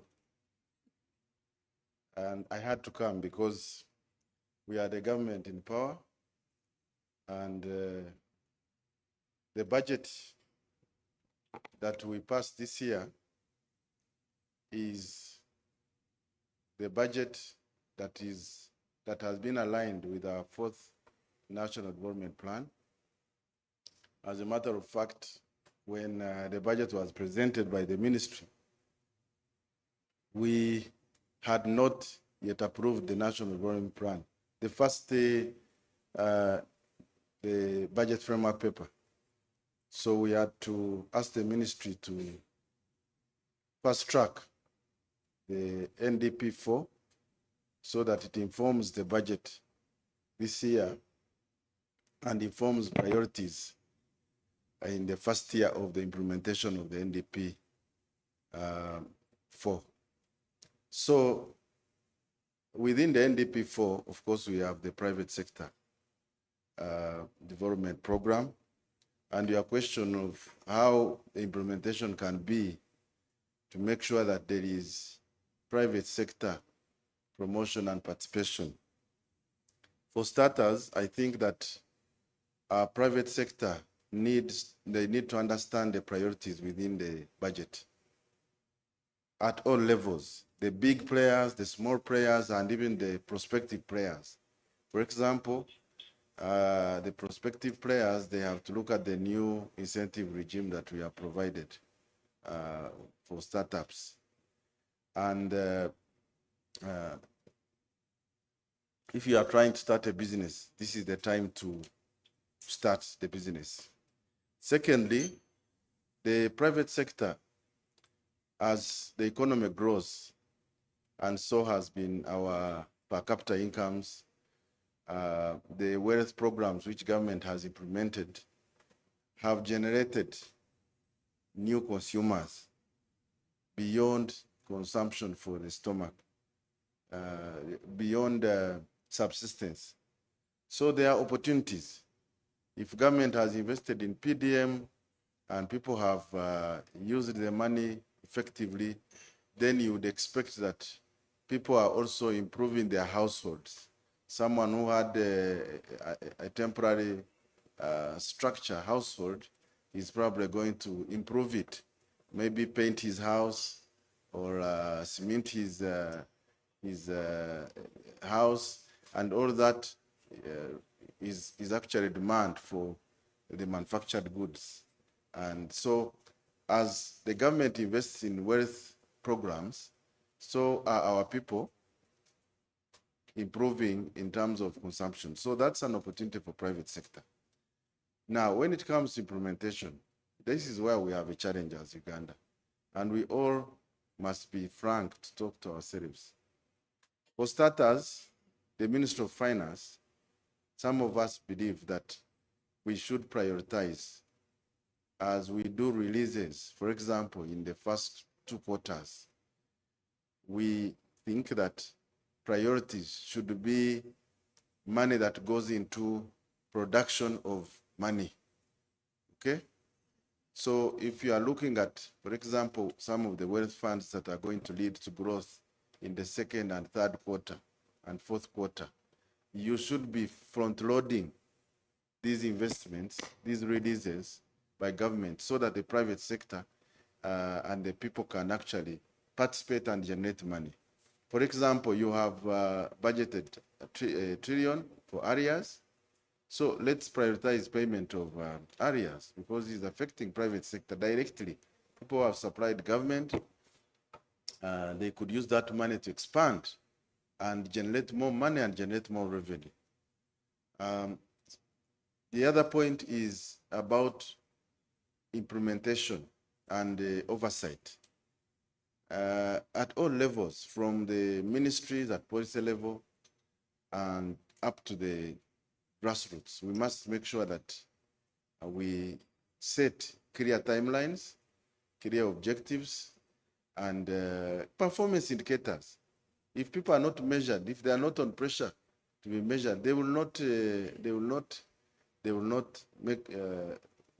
be very active. So the issue of NDP, for when we are passing it, one of the key requirements as members of parliament, particularly our committee of budget, we said we need to see performance indicators and targets because the implementation of previous development plans has been very disappointing. Targets have not been met. So what are the sanctions that are in place to make sure that there is implementation of the programs and the monies that have been set? On the loans, I know we are going to borrow. Again, readiness. If you are going to borrow, you must borrow when you are ready to start the project. And you must be able to mobilize the private sector to participate. If you are going to borrow for, and then you have the money seated on attracting interest and commitment fees, it does not help us. On the exports, we have grown in terms of exports.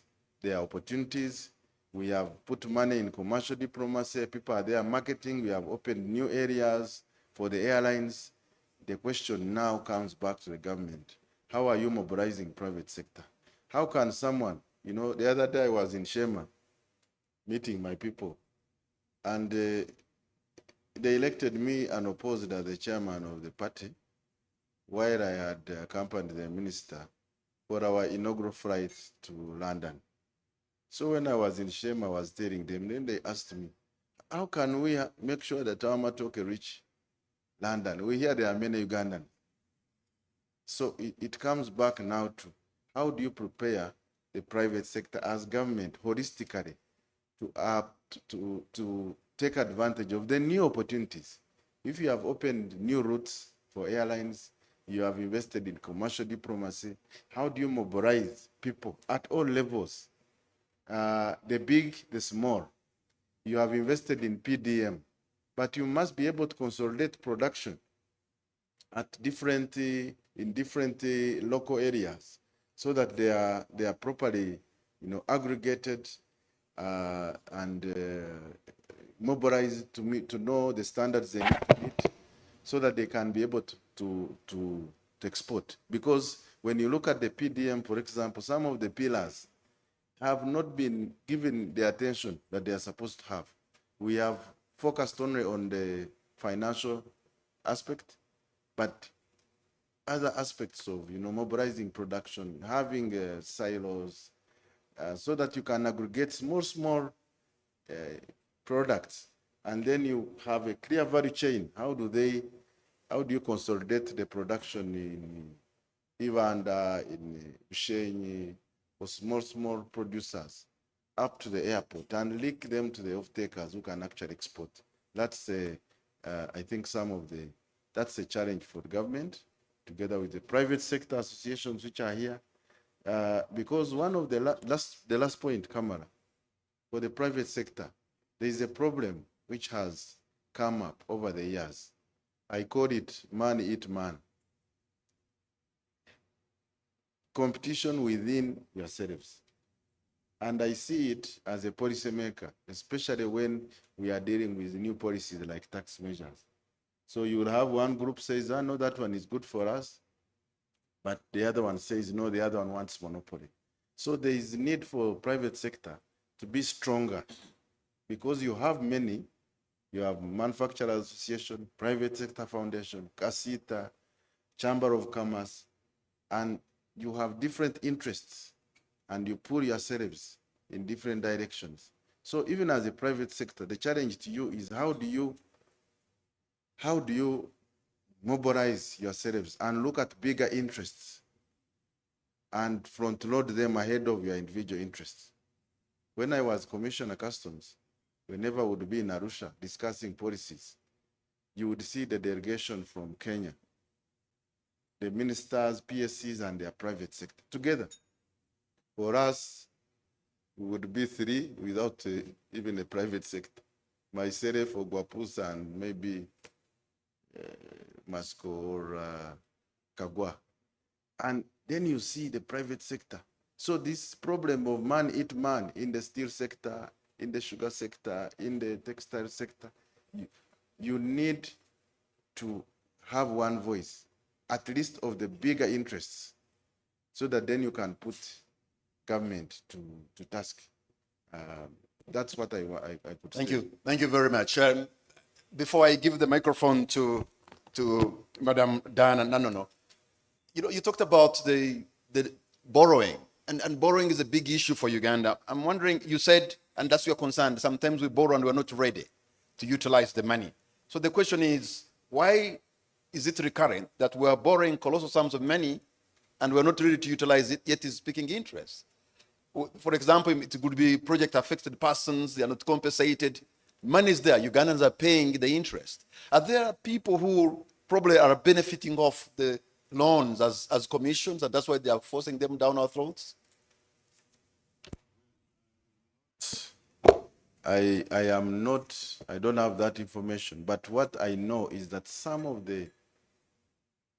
we need to look at the projects for which we are borrowing. Are they supplier driven or they are need driven? If we are going to build markets, are we building a market that people will welcome, where people have participated? Or you want to put a structure because there is money, and then you tell people to shift, then you struggle. There is a market on my way when I'm going home. There is a market in Ruera. What's that place? Where they sell a lot of chicken. Rukaya. It's a new market, but it's empty. So why did we build it? Did we do stakeholder engagements? So that could have been built on a loan, but we are not getting return on investment. So my question, I think it goes back to the government. And as Parliament, we are very keen now to look at the loans that are coming, to say if you are not ready. But also I think NPA has come up with a process where they take the proposals through some kind of process. I've forgotten the term they use, to make sure that we are borrowing, the projects we are borrowing for are viable, they have done a study, and we don't fall into the same problem. Thank you very much. Madam Diana Nanono, what is our government doing to promote sustainability and competitiveness of the private sector? Thank you, Mr. Moderator, and good morning, ladies and gentlemen. As mentioned, my name is Diana Nanono, and I head the Private Sector Development Unit at the Ministry of Finance, Planning and Economic Development. As my senior Honorable Kate Shumba did present, I listened in quite keenly. And when you look at issues of the private sector, the 4th National Development Plan that will commence on 1st July 2025 puts it categorically. We have provided for the private sector development program and other interventions therein that pertain to the private sector. However, it's not just the private sector program, the private sector development program where we have interventions for the private sector. All the other programs of the NDP4 have interventions that pertain to the private sector. So be it agro-industrialization, tourism, among others, there are interventions that pertain to the private sector. And at the Private Sector Development Unit, we coordinate these interventions for purposes of enhancing private sector competitiveness. Mr. Moderator, you did ask a question, how is government ensuring sustainability and competitiveness of businesses? So as we may know, competitiveness refers to the ability of a firm to export its products at a low cost. However, over the number of years, we have heard and have listened to the private sector with a number of concerns around the impediments for them to competitively do business in this country.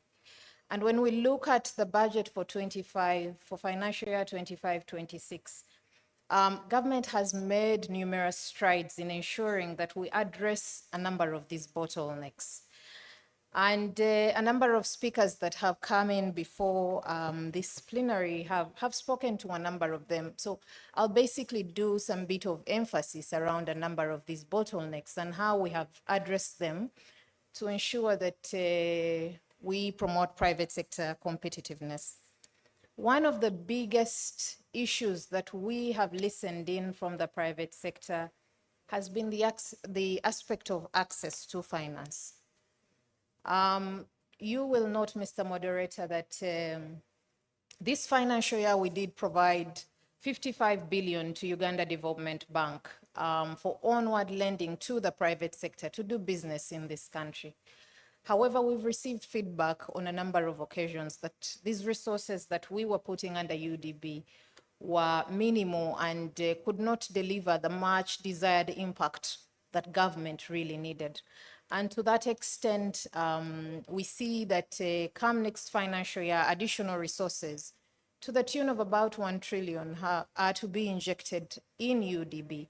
And we think that this will go a long way in unlocking the finance issue and ensuring that businesses competitively thrive in the country. There are a number of other financing interventions that have equally been made. When we look at the agricultural credit facility under Bank of Uganda, we see that an additional 50 billion has also been provided. We think that this will also further, in addition to the resources under UDB, we think that this will also go a long way in ensuring that we unlock this, this finance challenge. I could also speak to the financing under the investment for industrial transformation and employment project. This is a project that where government has borrowed money or resources from the World Bank to help manufacturers and exporters do business better and provide for long-term credit or financing with new products for the private sector. There is a component of that project that has already commenced in terms of providing business development services to the private sector to prepare them to receive the loan component as they do business in this country. And this project is mainly targeted to those that will be adding value as well as exporting out of this country. Again, to the aspect of financing, Mr. Moderator, you may note that a number of speakers that have come through have spoken to the issue of production around quantities. You had the PS of Ministry of Foreign Affairs speak to the aspect of the volumes that we have for export markets, the minimal volumes that we have for export markets. And some of the issues that play back into this challenge are issues of financing. And to that extent, we did launch the large-scale commercial farmers facility in December last year to allow for large-scale commercial farmers to access credit with interest being met by government. And I think a number of speakers have also spoken to this. The project under GROW, we have also provided for resources, 231 billion next financial year, to see to it that women continue to receive capital into businesses and to allow for businesses to thrive in the country. And that has really been an issue around financing. Secondly, the other issue that the private sector has consistently spoken to that impedes their competitiveness, this is the issue that is related to our tax regime. And when you look at the pronouncements in next year's budget, we see that stamp duty on mortgages has been removed. We think that that will go a long way in enhancing, again, access to finance, because then it reduces the cost for the private sector to access money and do business and export competitively. So we think that is of added value. Of course, Honorable Kateshumbwa has also spoken about the 3-year tax holiday for a lot of the startups. Now is the time for businesses to start in this country, given this favorable environment that government seems to be establishing. And it also points to the fact that government has been listening. In the past, on a number of occasions, we've read reports that a lot of the businesses in this country die or close in their first year of establishment. And some of the reasons that have been advanced for this challenge were the tax regime. So this opportunity for a lot of businesses to start and enjoy a tax holiday for 3 years, we think will go a long way in expanding the tax base for this country, but also allowing young businesses to thrive and duly compete. The other issue that I could speak to that has really been a challenge has been the arrears problem for a lot of our private sector actors that do supply government. A lot of their resources have been locked up within different ministries, departments, and agencies, and they've not been able to receive their payments.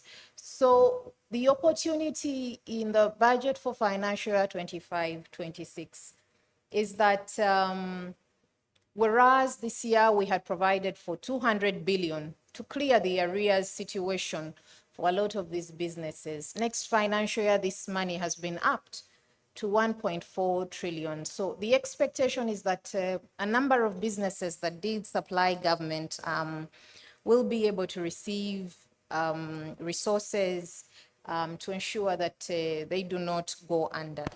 And how much is the domestic arrears budget? You're putting in 1.4, but what is the money required? Okay, thank you, Mr. Moderator. The approximate value is about 13 trillion. However, this is supposed to be verified. These resources are supposed to be verified by government, and going forward, government has also put in place a strategy to ensure that we manage the arrears problem. You realize the whole bill is 13 trillion. You're putting in slightly more than 1 trillion, even though last year you wanted 200 billion. You still have a lot of way to go, don't you? Well, whereas there's a long way to go, this area situation still has to be verified by government. And so in light of the situation that we had this financial year, we think that this increment is going to go a long way in improving the situation that we've had at hand. We believe it's a very big improvement and a very big milestone towards where we are heading as government. The other issue that has also impeded a lot of private sector competitiveness has been the infrastructure in our industrial parks. We've attracted a lot of FDI to establish in our parks. However, the infrastructure has really been a problem. And to that extent, government has allocated 308 billion to this issue and ensure that we manage the aspect of infrastructure in our industrial parks, and therefore make it easy for a lot of our businesses to move their goods from these parks to their respective destinations. Of course, I won't repeat the aspect of the access to markets with respect to the economic and commercial diplomacy strategy that the Ministry of Foreign Affairs is coordinating with other ministries, departments, and agencies. You note that a lot of our products, a lot of our private sector actors could not access certain markets. But with this economic and commercial diplomacy strategy, we see that this is a game changer for us as a country. We continue to engage our neighbors around the non-tariff barriers that impede marketing of our private sector products to those different markets. And so we know that as we continue to implement this economic and commercial diplomacy strategy, we'll have a lot of wins.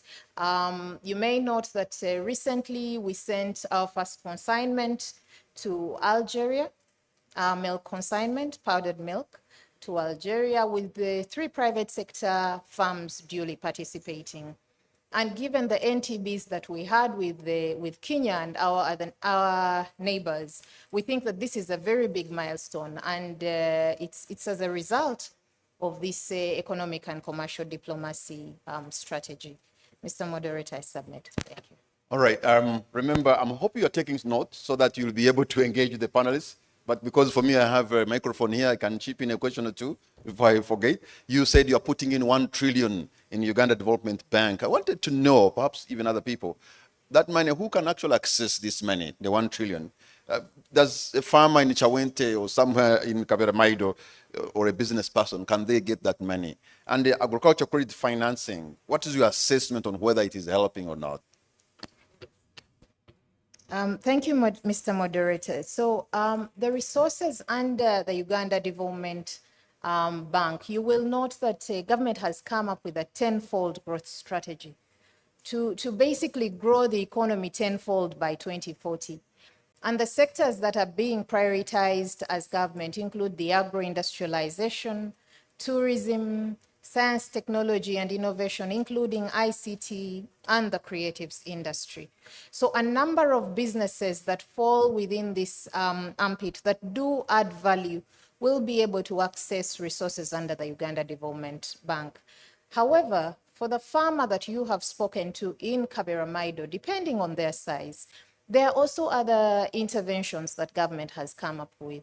You will note that we have the parish development model, depending on the size of this farmer. We have the PDM to cater for a number of our farmers at the bottom of the pyramid to ensure that they get into the money economy. We have other interventions, like, again, I mentioned the large-scale commercial farmers facility. So a number of these facilities depend on the size of the private sector player to be able to fit in. Thank you. Thank you very much. And so, Mr. Alan Senyondra, in 2025-26 budget signals for trade and investment opportunities, how prepared is the private sector? And I know you're from Uganda Manufacturers Association. Thank you very much, Mr. Moderator. Mr. Kamara, the private sector has been prepared for some time. The challenge has always been that as an economy, the private sector and government must speak the same language. When we do not speak the same language, then we misfire. And if you see carefully in this particular budget, we are beginning to align ourselves to the true north. Once you leave office at any government office or parliament, all of us know we quickly become private sector. So it is very encouraging that we all speak about what the real private sector is thinking. So how prepared are we? We are prepared to an extent. Because in order to trade, Mr. Moderator, in economics we say there are 4 fundamental truths that can lead a country to growth. Number 1, you must produce. Number 2, you must distribute what you produce. Number 3, you must market what you produce. To tie all these things up, you need finances. So countries fail to grow because of one of those 4 elements. In our country, we can see that the private sector is beginning to move. There is a lot of individual production taking place here and there. But the challenge you have in order for you to trade, especially outside of your own country, the dynamics change. If I am trading to Channamukaka, I can manage to take a few sacks of maize. But I am not going to take a few sacks of maize to the USA. I need a few 100,000 sacks. And that is per month. The dynamics change. Therefore, when you ask a question, is the private sector ready? At individual, maybe. But you will see us talking like as though we are a broken record, because now I'm going to quote what Honorable Katashumba was saying. We must learn that pure liberalism doesn't lead to growth. It is a debunked myth. Liberalism has to have ages, what we call ordo liberalism. Policy that supports liberalization and growth. Now, if we have to do real trade, we must aggregate at production level, and we must aggregate at marketing at market level. I'll give an example.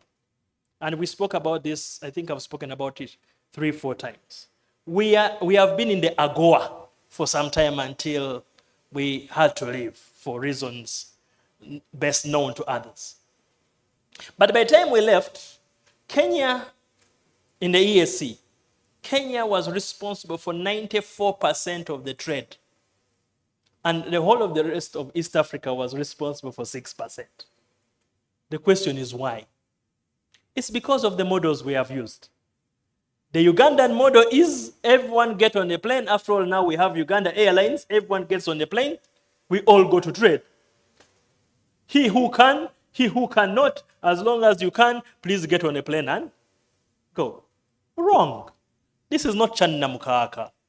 This is Europe. This is China. This is the US. The best model is get a few people who have the muscle, who know the marketing, who know everything, to do the marketing at that level, and the rest, you use an aggregation method and a sharing method, both to the front and to the back. And that's what the Kenyans did. We all cannot go to the United States of America. I'll just give an example so that we understand. Let me just mention a few supermarkets many of you may know. We have Walmart. Walmart has 14,000 supermarkets. And if you have to supply Walmart, you must be able to supply them so that each of their supermarkets gets something. So if there are 14,000, how many kilograms of avocado must you supply per week? Okay? If you have to supply Tesco as well, 13,000 supermarkets, how much maize must you supply? So the game changes completely. So the issue of aggregation we must deal with, both at production level and at marketing level. Otherwise, we will not be able. So at individual private sector level, we might be prepared. We need the aggregation tool to do that. I'll give another example so that we move. We understand how ready we are. And the Honorable Kateshumbu has spoken about the negotiations in the in Arusha. Right now, the private sector attends each of them. Yours truly, I am there.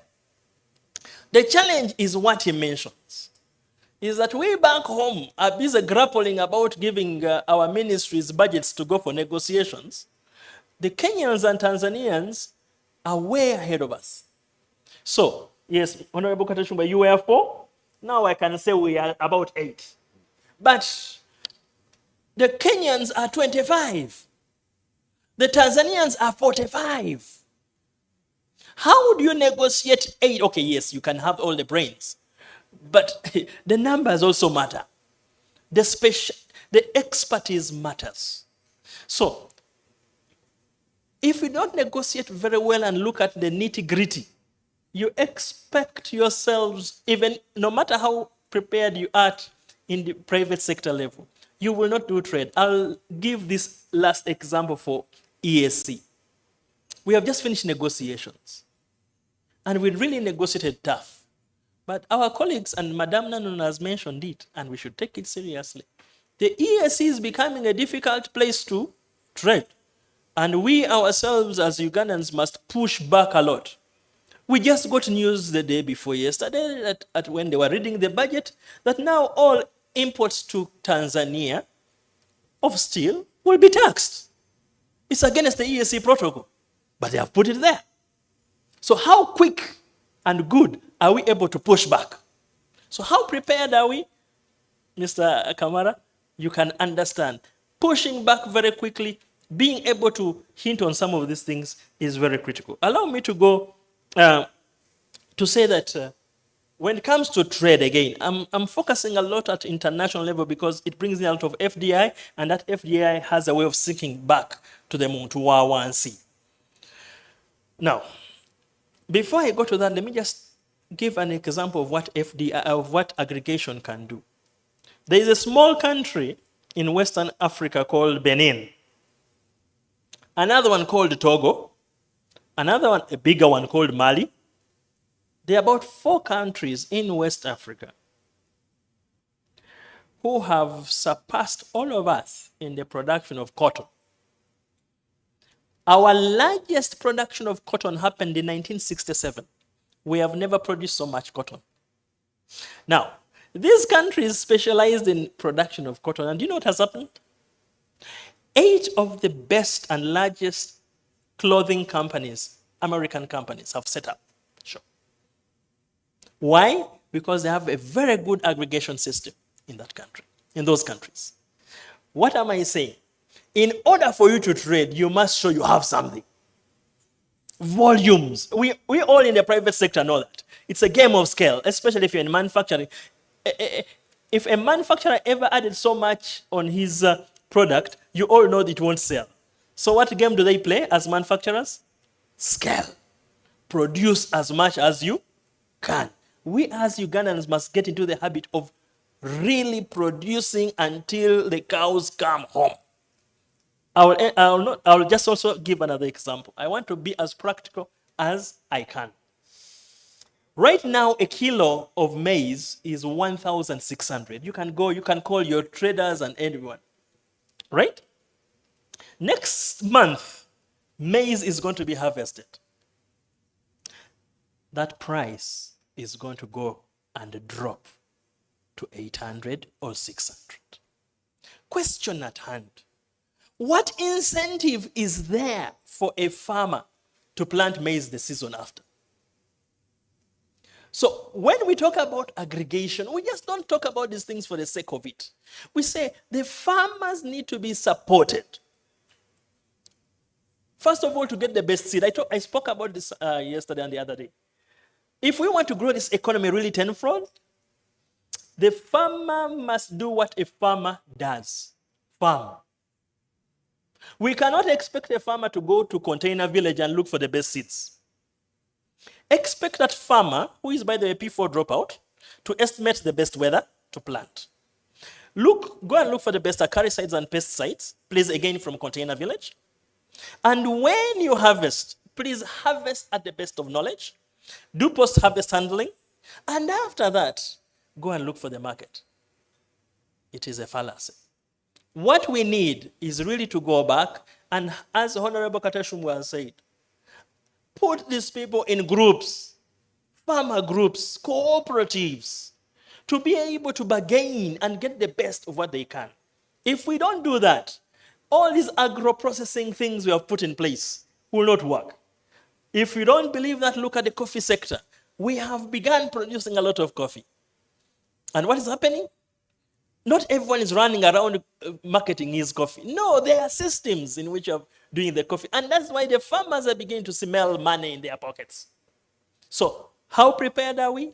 That is how prepared we are. Thank you.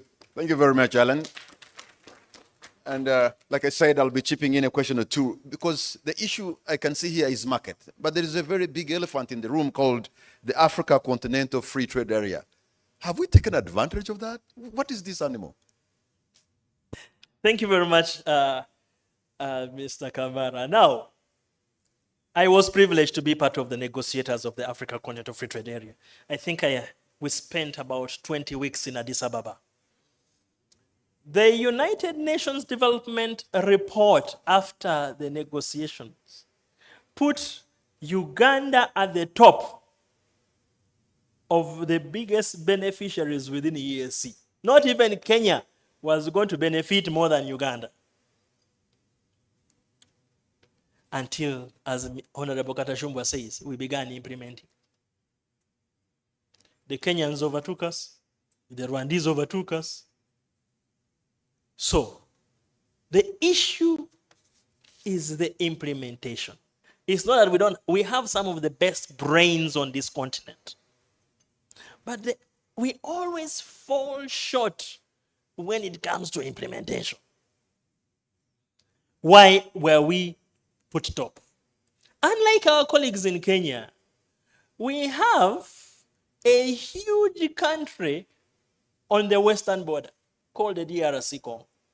That borderline from the top to the bottom is estimated to be able to earn Uganda anywhere between $200 and $400 million per annum, if we manage to push product there. You have in the north, you have the South Sudan. That single country is able to push for us another $300 to $500 million if we can push product. Now, again, contrary to our colleagues in Kenya, not only do we have the DRC, but if you can push product into DRC, you are able to push product into Angola. If you can push product into South Sudan, you're able to push product into the Central African Republic. The challenge always is, you see, the Kenyans have this very good thing they do. The private sector is tied to the hip with the government. When we went and were marketing our products in Kinshasa, we found Kenyan companies there, but all backed up with a bank called the KCB, which is our sponsor. If we go to South Sudan, do we have any Ugandan bank there which is able to support our traders? No. Okay. So that is, we are supposed to be the biggest beneficiary of the Africa Continental Free Trade Area as the EAC. Thank you very much. Reminded me of a gentleman I used to work with. Every time we were having a meeting and he's going to give a contribution, and this is not about you, Mr. Alan. He would say, the challenge is, every time the challenge is, so now I think we actually named him Mr. Challenge. You know, I don't know, I think Mr. Julius Mukunda and fellow Ugandans, we need to maybe somebody do a serious research about this thing called lack of implementation. Almost in every forum and dialogue I've been in, is that we have the best intention, we have the best, programs, we have the best projects, but we do not implement. I mean, Makerere University, the academia, what is this thing called lack of implementation bag that has hit Uganda for more than 20 years, and we cannot even understand it? Okay, may I now invite Mr. Humphrey Asimwe. How supportive is the current fiscal regime in advancing local participation and value maximization in the minerals and petroleum industry?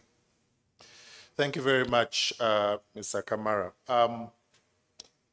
I'll start by telling a story, which I'm sure most of you will identify with.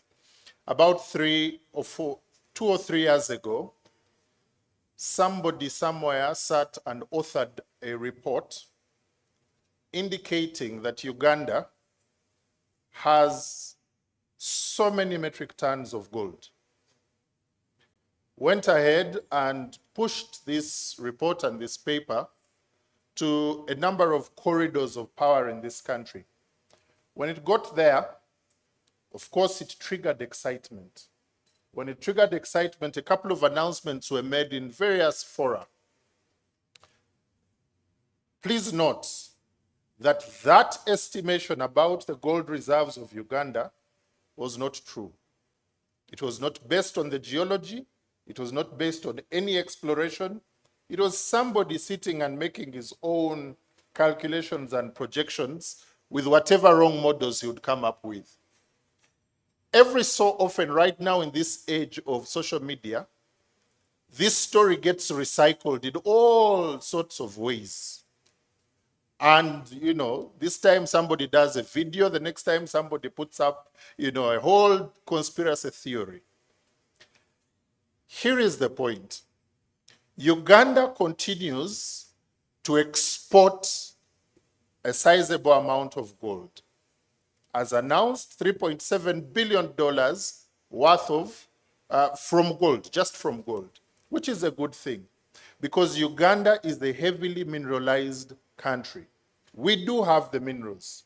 In geology, we say that the geology does not respect boundaries. If your neighbors, Congo, are very rich in all kinds of mineral resources, South Sudan, Tanzania, do you think God was very mean to leave out Uganda? So it is very good news, Mr. Kamara, that the government, through NDP4, has chosen to prioritize mineral value addition as well as oil and gas.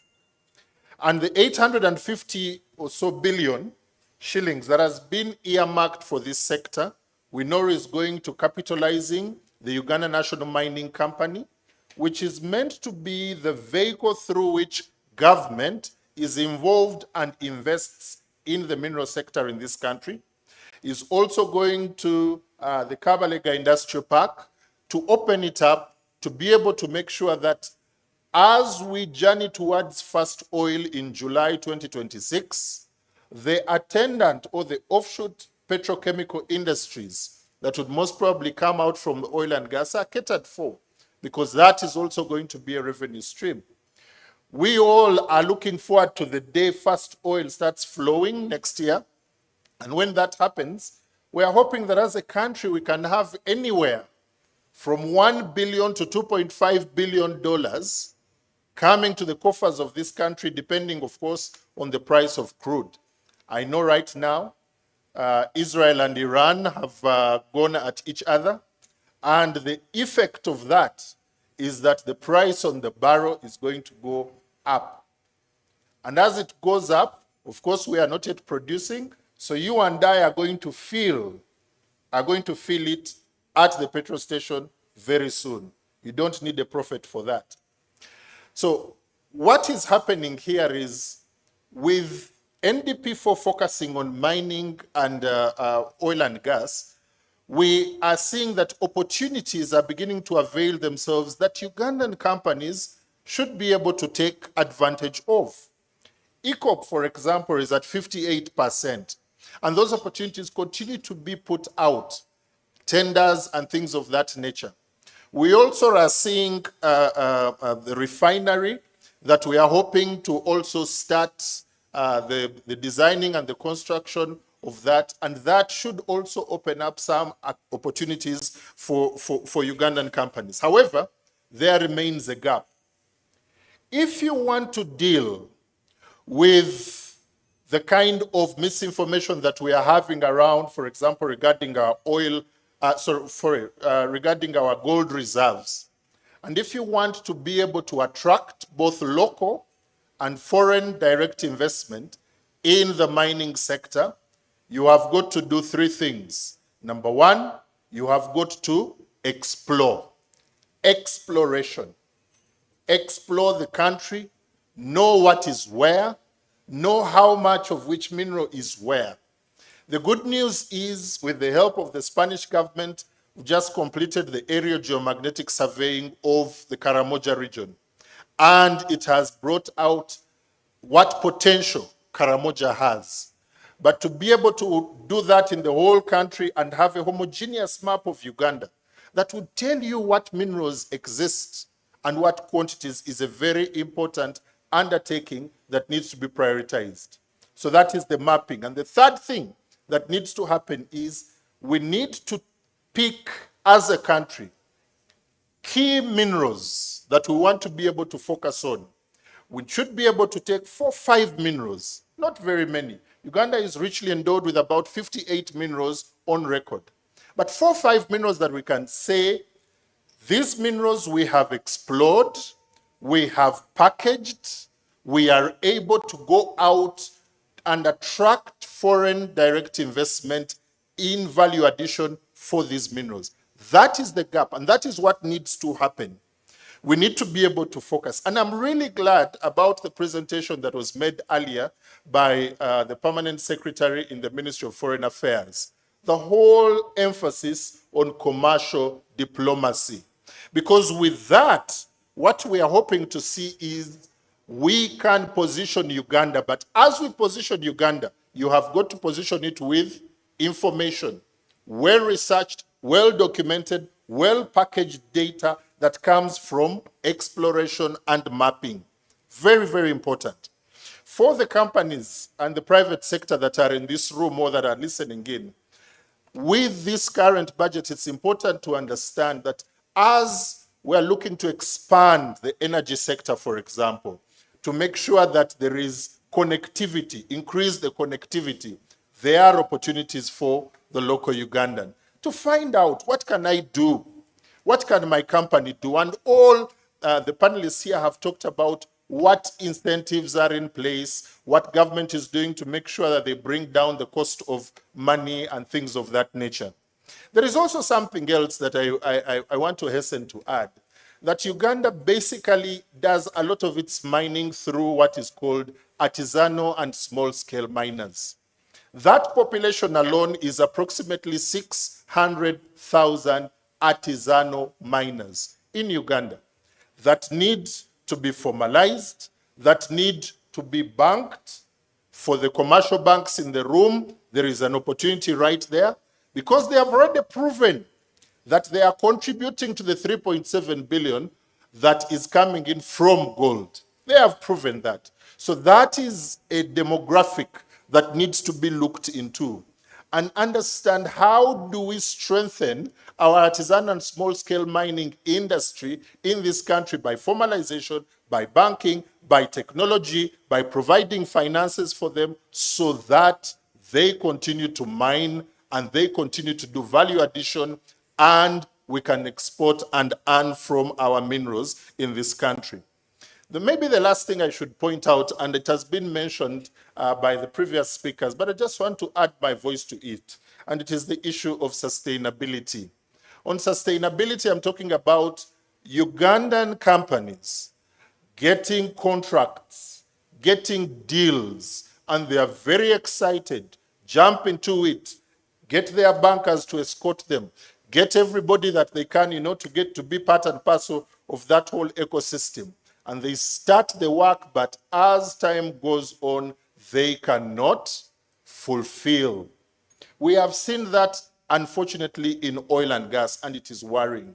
And it is something that we are asking. Of course, there are many associations. As a chamber, we are doing what we can on that front. But we are also asking the civil society organizations here and government as well to be part of this. Why should a Ugandan who everybody, all of us has fought hard to make sure that national content and local participation is emphasized.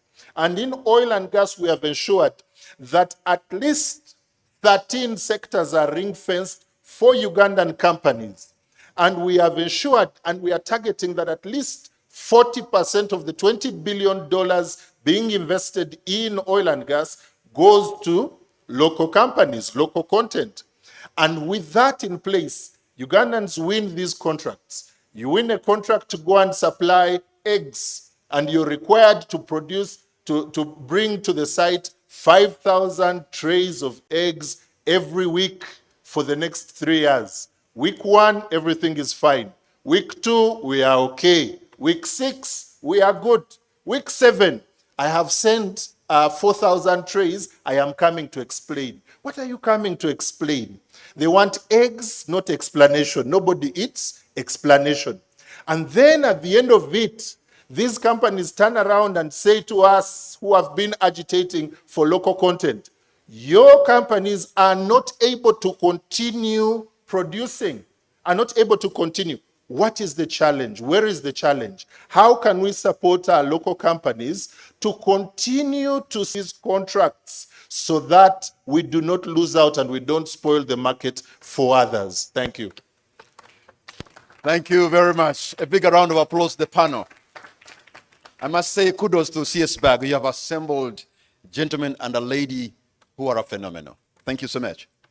And in fact, I wanted to ask a question on the gold issue, but somehow you gave me the answer about how many people are involved. You talked of 600,000 artisan miners who are involved. I've always wanted to know. But for the $3.7 billion, that is the biggest, I think, foreign exchange earner for Uganda.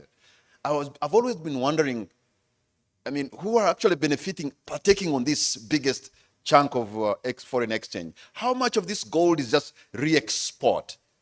Are we also not getting gold, like the blood gold and blood diamond, from conflict areas? And how much are these artisan miners really partaking from the $3.7 billion? So the truth of the matter is government has supported and put in place an environment that has made sure we have 10 refineries in country. 10 gold refineries in country registered and doing their work well, okay. We have, and a lot of work is going into making sure that the artisanal miners, like I mentioned, are formalized, are using sustainable mining practices. They are not using mercury, and they're using better mining practices. And that is a lot of work in that. You know, it's not, we are not yet fully there. Mercury is still being used, but a lot of work is happening through civil society organizations, through organizations like the Chamber, in collaboration with development partners to reduce on those unsustainable mining practices and also increase on the traceability of our gold, so that the gold that is mined in Uganda is traceable all the way to the international market. Who is benefiting? Of course, government is benefiting because there is royalties and tax revenue on that. Of course, all the players in the entire gold supply chain, the refiners, the exporters, the miners, those that own the land, okay, those that own the exploration licenses, in addition to the artisanal miners, are all benefiting. There are small pieces along the way. And so I think it's important to note that it is an area that we are advocating for government to continue to look into, like they are saying in this budget, in the coming budget, and say, how do we formalize the artisanal miners? How do we make sure that our gold is traceable? How do we make sure that mineral markets are set in place? It's very exciting to note that the Bank of Uganda is also wanting to get involved in the gold trade, because world over, after the Russia invasion of Ukraine, there was a global push to make sure that every country, as much as possible, backs up its currency with its own gold reserves in country. And the Bank of Uganda is not seated. They are doing some work to make sure that they are involved in this, and that is also profiling the gold sector, profiling this value chain, because it's very important that that gold is traceable, that gold earns what it needs to earn, and the Bank of Uganda can buy the portion that they want to buy from the artisanals. All right, thank you, Humphrey. Thank you to the panel. A round of applause to them. I think they have been very good. They are very articulate. They know their subject like the back of their hands. They've been able to explain some of the things. In my view, they've done so well. And so it is the time for you also to have your say. You're going to put up your hand.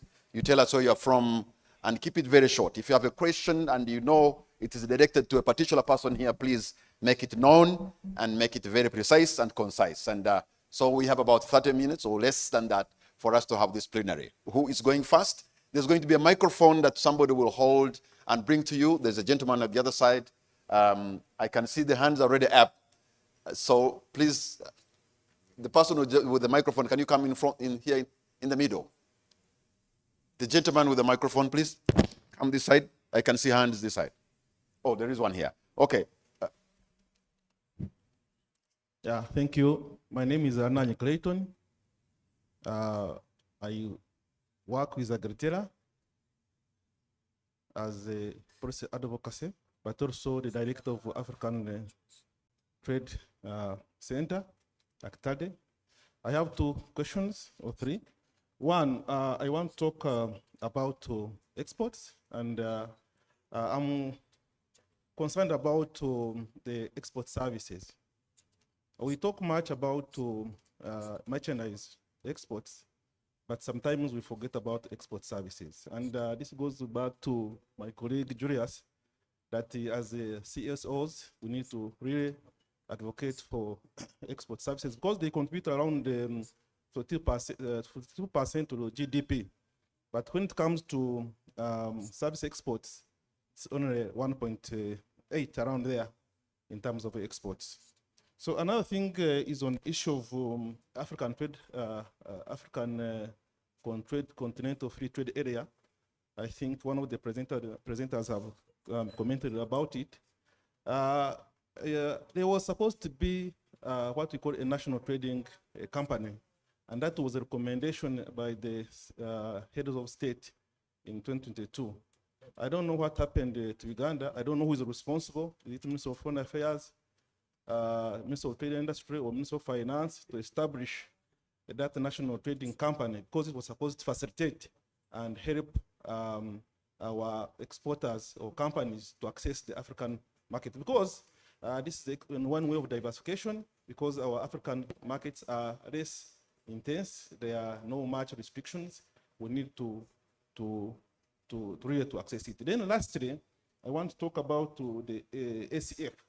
I'm happy that the government has put 50 billion in that fund, but allocating those funds is one way, but also accessing it is another thing. I'm happy my MP Kateshumba has mentioned about it. If you go to some of our farmers, including myself, accessing that money has been a problem. And we have been advocating that this money can also go to SACCOs, to Tier 4 microfinance, when it becomes easier for these farmers to access that money.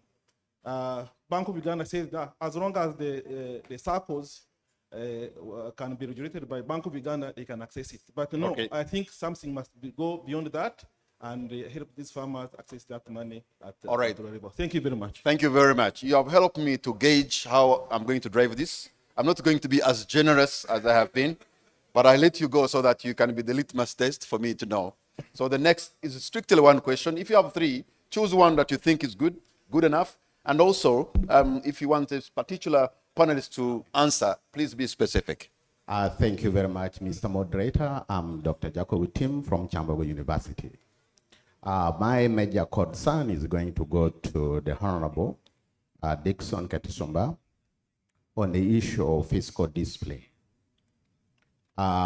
We have a report from the Auditor General that indicated that in the last 6 financial years, 17.3 trillion Uganda shilling have not been spent, and 32 trillion Uganda shilling has been spent on supplementary budget.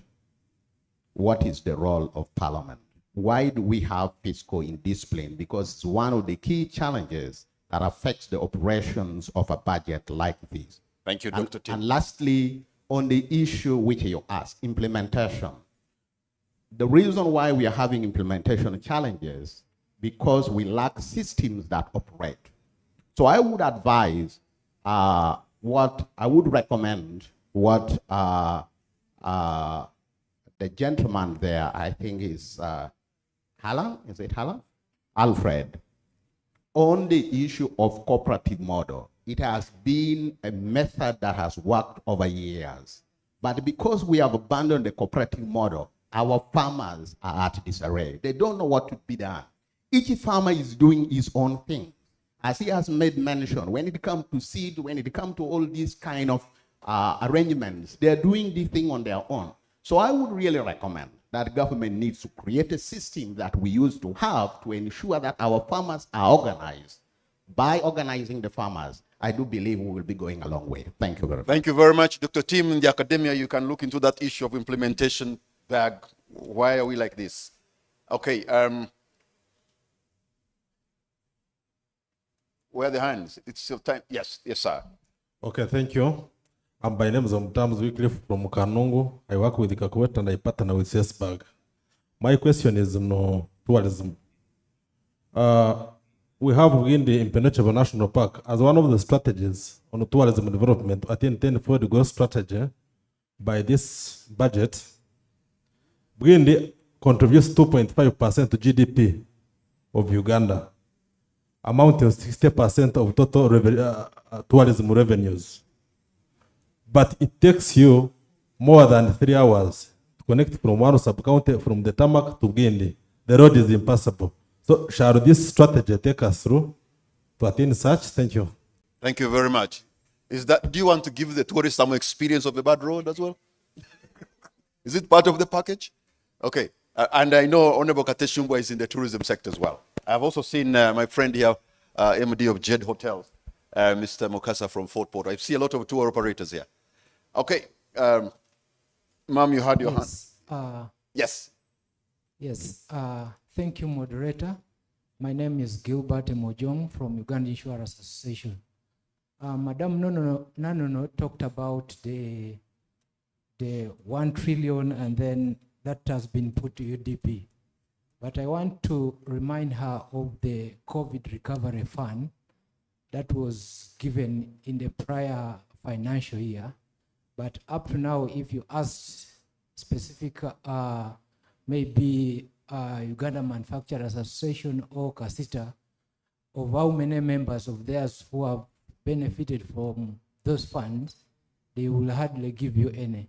So my question therefore is, what strategies have you put in place to ensure that a person who is in Rukunjiri or in Amdat can also be able easily access those funds so that they can easily step up in business? Thank you. Whom do you want to answer that question? Madam Nanono. All right, thank you. Yeah. Okay, I'm going to take maybe 2 more or 3, then the panel will respond. Probably, I can see now the hands at the beginning were very many, which means these people have been very thorough, you understand? Or probably they have been so complicated and you're lost. But I think the former is the fact. Should I? Okay. Thank you, Mr. Moderator. William Namutale, the Uganda Clearing Industry and Forwarding Association. My question is on Mr. Senyondwa there talked about preparedness.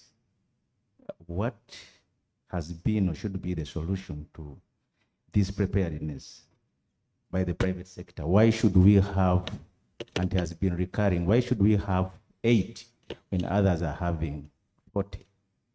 Why should we, even there are some other related issues, why should we have our milk being barred from crossing the border yet? You're talking about when through negotiation you have a delegation of 8? No, he mentioned about, Mr. Senyonda specifically mentioned about the preparedness, that usually we, as Ugandans, we are at a lower end.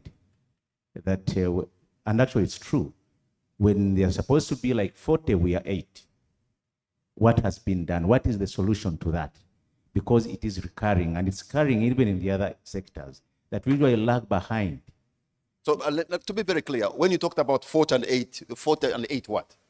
Members on those panels, on those representations in those, when we have regional meetings and whatever. And perhaps maybe the 6 have gone to shop in Nairobi. Exactly. And maybe the other question other is, than downtown Nairobi trying to shop. The other question is on the African Continental Free Trade Area. You've told us you've been there for about 20 weeks.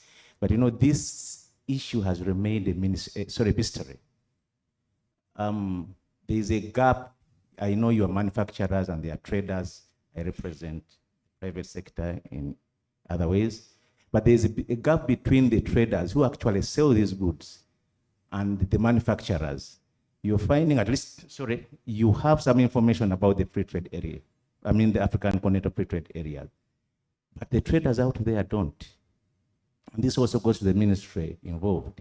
There is still lack of sensitization about the African Continental Free Trade Areas.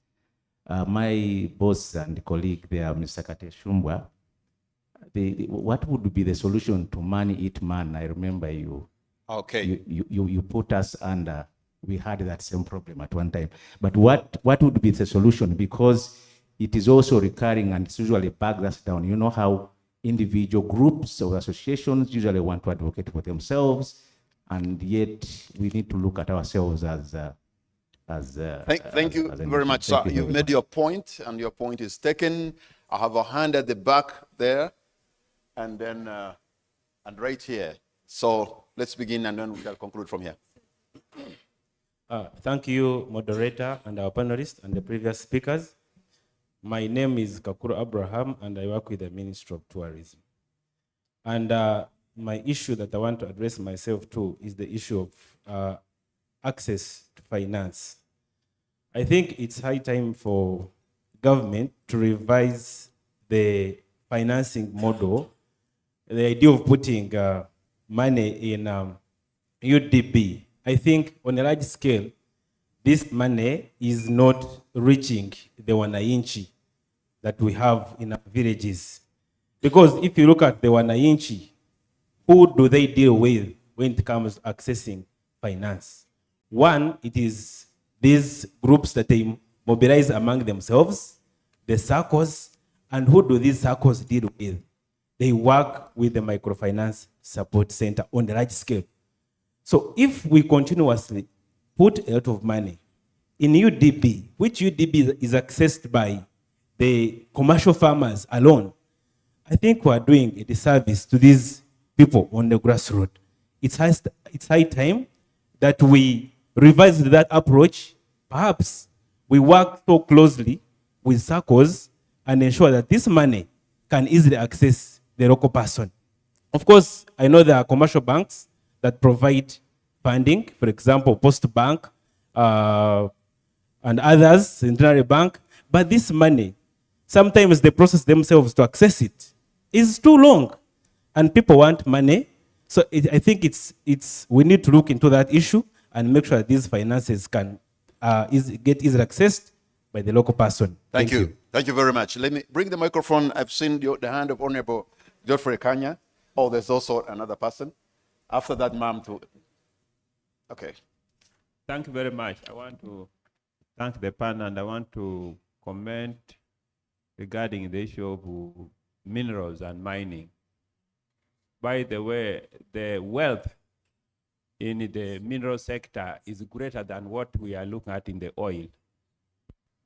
We need to make the reform that is needed in the mineral sector a project in order to achieve serious budget allocation 2026-2027. Currently, what's very urgent, and I want to request Chamber of Mines, that we need to amend the Mineral and Mining Act as a matter of urgency, because there is, in the mining industry, there's what they call waste. In the Western world, where mining has been grown over time, even South Africa, it is mandatory for anybody engaging in extraction to store the waste. Even those in the manufacturing to store the waste. These waste have different usage, which when quantified, for example, in the construction industry, can bring down the cost of building material to about by 40%, all these blocks you see and so forth. So the reform that we need, number two, we need to create standardization. Most of the byproducts that are processed from our mineral are not standardized. So I really want to request you, and the people, the artisans you have talked about, require the necessary infrastructure. Honorable Katesh, you come from that part of the world, and Karamoja. These artisans need water, need good roads, need hospitals, need schools, and they need to be supported. What we provided for in the budget is just a drop in the sea. So 2026, 2027, we need to have about 1 trillion to support artisan industry. And then we'll have tenfold growth just in that sector. Thank you very much. Thank you very much. And there was somebody, okay. And that's going to be the last contribution. I come back to the panelists. Thank you very much. Sophie Nampe is my name, from Oxfam in Uganda. It's unfortunate the ambassador left, but he talked about trading within the region, and it's also been mentioned by the gentleman from UMA. As how can we take advantage with the African Continental Free Trade Area, and how can we take advantage of market within the regions? ECOWAS, SADC, and you had talked about DRC. There is a lot of potential within Africa, but there is also difficulty trading within Africa. How can this be improved with the increasing non-tariff barriers that we see, not just within ESC, but even other countries surrounding us? Then Honorable Katashumba talked about strengthening consumer protection. How can this be done? We have our own traders within Uganda complaining about goods coming in from China. You enter a supermarket and it's full of Chinese goods, even those that we produce here within Uganda. How can we manage this? And then also, sorry, I also forgot something in line with the trade. We know, sorry, I forget the name, the gentleman from UMA. I know Alan, I didn't want to say Alan because it seems so casual, but it's okay. Alan talked about individuals going to negotiate for market. This we have talked about over and over within different countries. How best can we put these, if it's private sector together, if you're producing, let me say the agricultural produce that you're taking out, to have one voice, to have more produce put together. We've seen farmers bring coffee, 2 sacks, 5 sacks, 10 sacks, and all together they sell 100 bags together in a region. We've practiced that in West Nile, and we see it working. You end up getting the 100 bags and sell them. They have better negotiating power because they are big masses, which are different from 1 or 2 bags being sold. Why isn't this being done as a country? Where is government failing in this? And what can be done? Then one last element to Mr. Simwe about the minerals. We are mineral rich, yes, and we are thankful for that, but the transparency is killing us. How much do we have? How much are we exporting? How much are we getting from this? Even Bank of Uganda will tell you we are exporting more than we are bringing in. Illicit financial flows are killing us. How can we strengthen this within the sector in terms of the minerals, what we are exploring and what we are gaining out of this to get our potential? Thank you. Thank you very much, ladies and gentlemen. So now the panelists are going to respond, but I realized, Honorable Kateshumba, you had so many questions coming to you. How about if you go first and then the other colleagues will come? Yeah, thank you very much. I'll start with the issue of access to funding. And you have talked about the agricultural credit facility in BOU. And even in UDB and others. I think as Parliament, we have been asking ourselves, I think the time we asked for a report about the beneficiaries. I think government needs to come clear about the process of accessing these funds. Because even if you did a survey among the legislators who passed this budget, perhaps a few will tell you, how do you go to access this money in BOU? There is a need for more transparency in terms of, like PDM. PDM, we know it goes every parish, there is this money. And it concerns all the wealth funds. So I think the ministry can publish and give out information, but also we need to have some kind of annual report. I have been challenging the ministry. When I see a development bank declaring profits, I don't think that should be a major KPI for us to celebrate. We should be talking about the projects that we have successfully financed, the jobs that have been created through this, even if there is a loss. But if we have created jobs and we have done a lot of projects, it's better for me. Fiscal discipline, that's a very big problem. When we came to Parliament, we were told in the first meeting with finance that the era of supplementary is going to be over. My colleague Ekanya, we sit together on finance committee. The supplementary budgeting is going to be here as long as we continue the way we are planning and budgeting. First of all, the problem is we have a small budget. And if you look at the structure of our budget, the percent that goes to handle recurrent, the first call on the budget, what is left is little vis-a-vis the so many demands and unfunded priorities. So what happens is that sometimes we leave out, the planning leaves out some of the critical essential. And then midway, if you have wages and salaries as unfunded, definitely supplementary will come. Supplementary would have happened if they are unforeseen what the other time? Unforeseen and what you cannot leave. But what we see year in, year out is that some of the things are avoidable, could have done better. So it calls upon accounting officers, let's not make commitments when we are not ready. The example I have always given, and I talked about it recently, is every ministry, almost everywhere, everybody is building, putting up a headquarter. How does it start? You have an estimate of 80 billion, and then you get a commitment of 10, then you start. So at the end of the day, you are all stuck somewhere, getting very little money, but the contractors have certificates. So at some point, the Minister of Finance, you must be very tough and say, don't commit government. Because when you put money in brick and mortar and it is stuck there for years, there is no return on investment. So let us try to be very, very strict on accounting officers, on committing government, and yet there is no guarantee that they will be funding ahead. Issue of consumer protection, Madam Sophie, I think it goes back to the standards.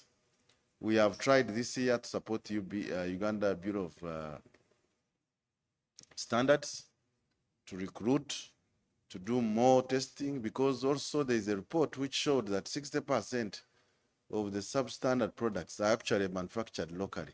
So it's not necessarily the imports alone. There is need for more certification and inspection. So we need to see more inspectors. By the time you are manufacturing, you should have a Q mark, but the process needs to be fast-tracked. And some of us who are thinking that we should decentralize the way you may want to go and have tests in different labs, then you take to the doctor in one place. So we think that also the law needs to be opened up so that the private sector can set up labs, certification labs, to supplement what the UNBS is doing. That way it will quicken the process. And then more consumer alertness. You know, when I go with my daughters to the supermarket, when they pick that Ribena, they check the expiry date. If it is very close, they tell me, no, this is not safe. So consumers, the public must be very, very alert. The way you rose up against the EPS, it was just ridiculous.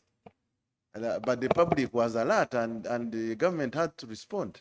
The NRM government listened. So they will listen to you and act. I think. Are you sure it was not hitting NRM itself?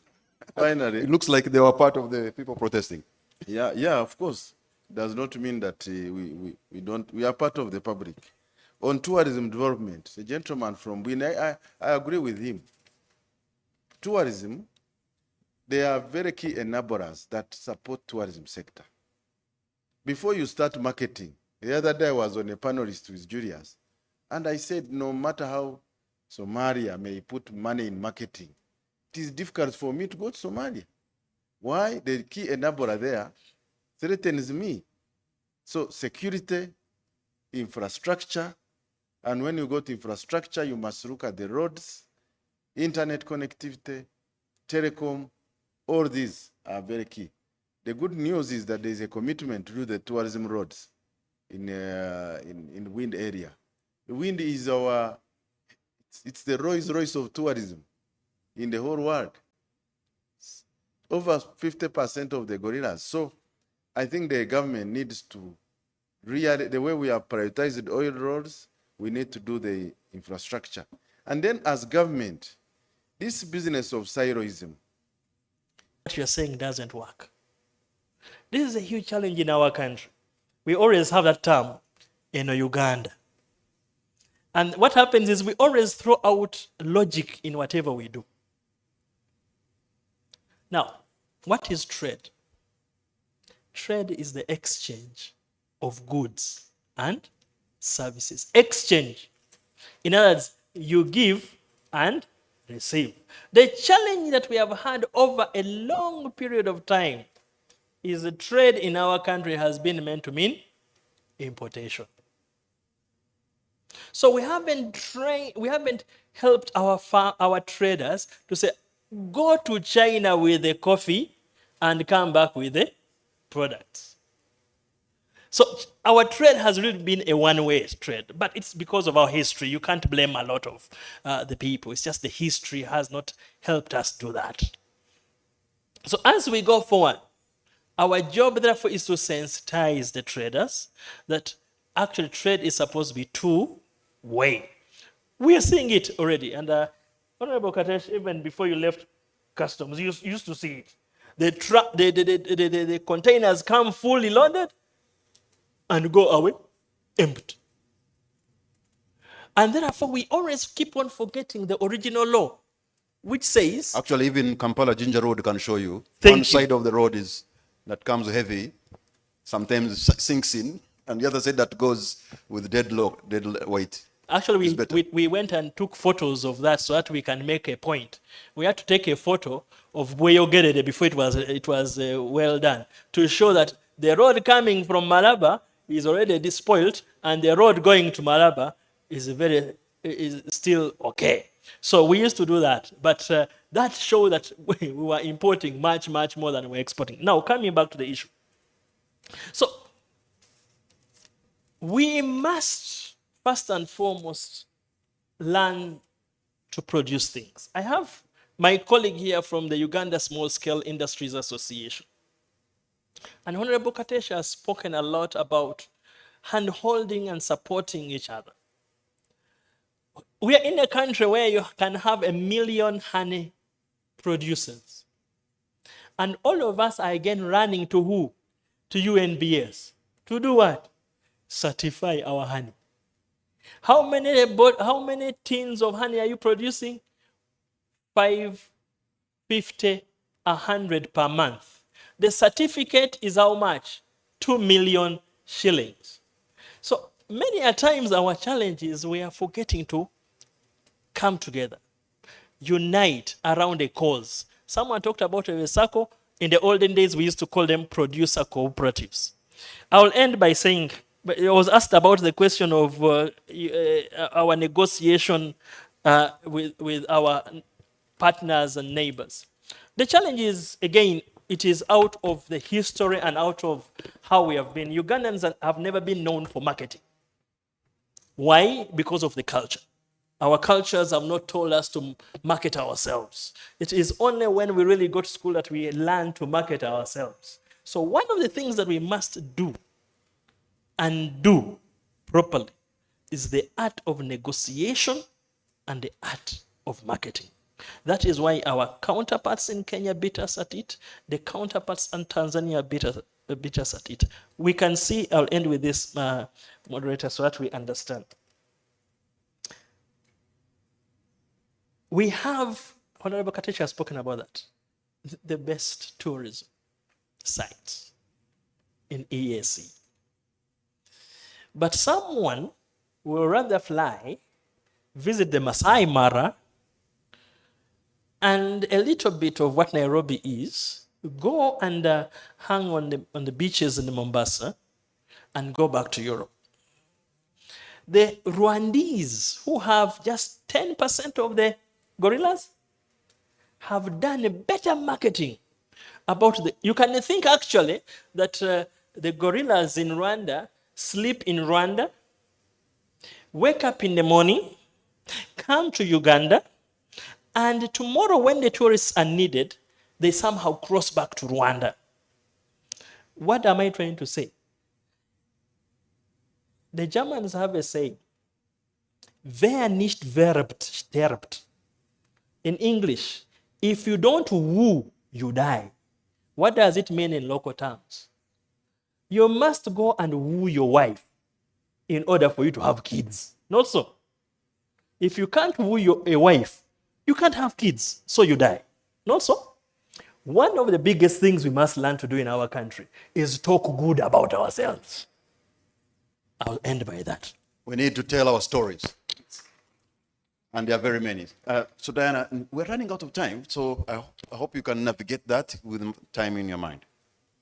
Okay, thank you, Mr. Moderator. I think I basically had 2 questions from my colleague in service from the Ministry of Tourism, who basically was inquiring about how circles in different sub-regions of the country are able to receive funding. And to this extent, the Microfinance Support Center is the vehicle or institution through which government provides resources to circles to enable the private sector therein to receive resources for purposes of enhancing competitiveness of their businesses. So I would urge you to reach out to the Microfinance Support Center. Resources have been duly allocated there for purposes of ensuring that circles access money. And the very last question that I was asked was the strategies to ensure easy access to resources under the Uganda Development Bank. I'm aware that that UDB engages private sector from different sub-regions and creates a lot of awareness about their products.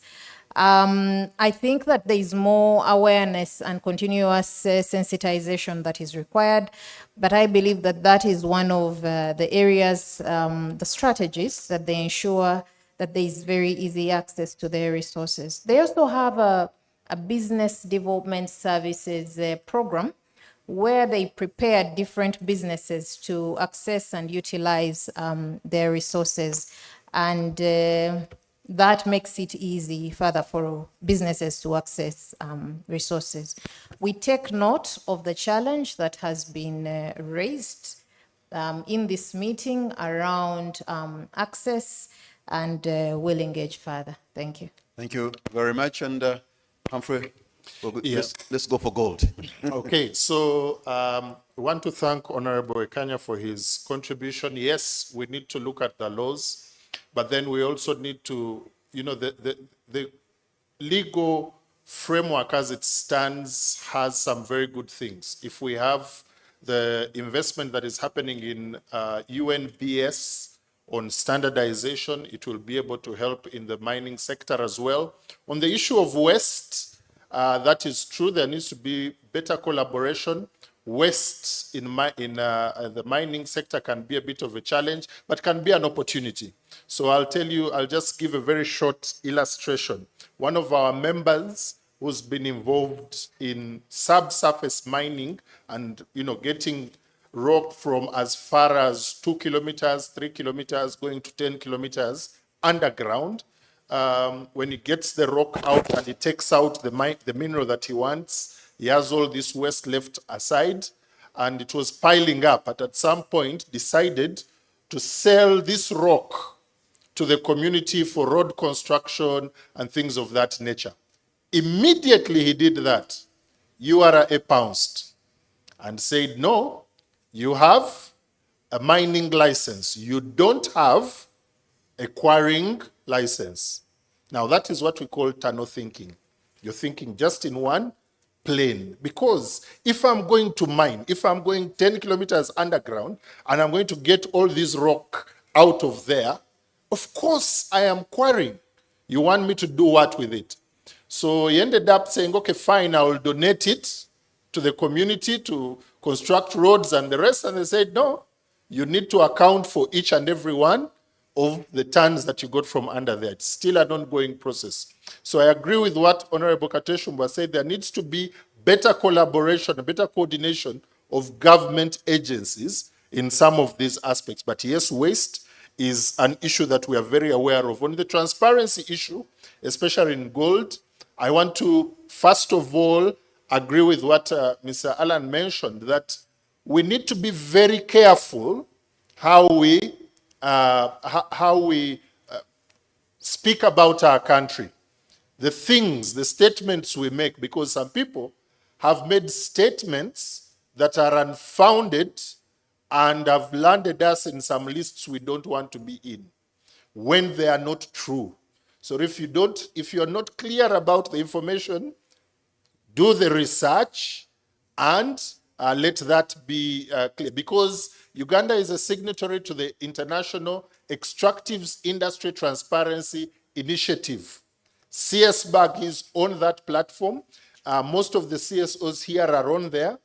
The mining companies are on there. We are there as the chamber and also representing the mining companies. And we are always, every year, providing information to the Extractives Industry Transparency Initiative about what is happening in the sector. But we have also gone a step further to say that from the private sector, we want to be able to make, and forgive my French, we want to make transparency and compliance sexy. When Honorable Kateshumba was in URA, there was the Authorized Economic Operator System, where traders willingly came out and were compliant so that they are able to be put on this, fast track line. We are saying that even in the mining sector, we need the very same thing. What incentives do I have to be completely transparent so that EITI can leverage the benefits? Thank you. Thank you very much. The panel discussion and the plenary end is there. But there's one question that I think I can put to the, yes, I wanted actually to read the question and maybe make some clarification as you come. At the end of several financial years, there's always unspent money unabsorbed by entities or programs. This money goes back to the consolidated fund. Where is it not always reflected in the following budgeting cycle as balance brought forward? And so, Acting Commissioner, if you have more to clarify, please. The microphone is right there.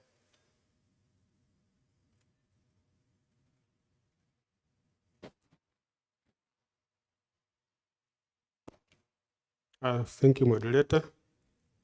Let me start with that one. I beg your pardon, sir. Probably the panelists you could leave at thank you. Yeah. But there's going to be a photo moment for the four of you. So I'm sorry to interrupt you, sir. It's okay. Probably not now. Okay, because some of them are leaving. You need me there. You need me there. Yes.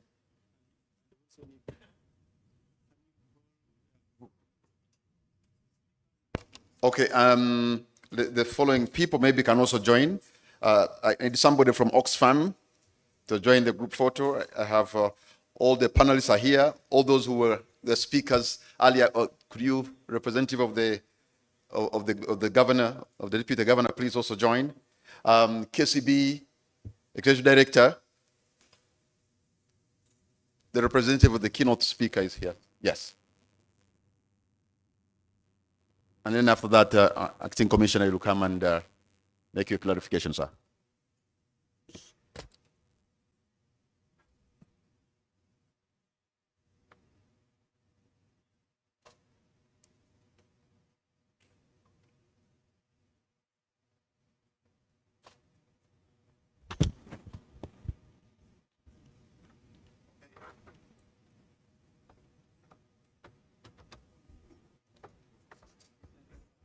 Thank you, moderator.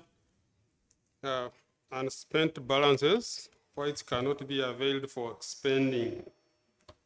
First of all, we all know that appropriation expires. The budget that Parliament approves, it is to run up to end June. Once the financial year ends, it expires, that appropriation expires, and you cannot, no vote will claim that it has a money that has remained. More to that, when we implemented the treasury single account. This money is not available in any account of any institution. They only have like expenditure limits. This is the money available for you. If you don't spend it, it goes back. The accountant general keeps sweeping it back. So at that time of the financial year is ending, there is no intent of having this money. They only had some projections, some what we call the limits. You would have spent up to this, but since you have failed to reach there, the money remains in the consolidated fund. So it's not available for any vote. Treasury single account. Then the other clarification I wanted to make is to do with the stock of areas, where the colleagues were talking of 13 trillion. What members should know is that the verified stock of areas by internal auditor general, which he informed the allocation of the 1.4 trillion for this financial year, was at by the time of the approval of the budget, it stood at 5.9 trillion. 5.9 trillion, and that exercise is still going on, the verification exercise. The figure might maybe go up slightly or even lower, because some of these claim to be areas are not genuine. So what exaggerated it to, exaggerates it to 13 is the advances that the government was getting from Bank of Uganda areas. But the government now did its position good through securities that has been sorted using securities.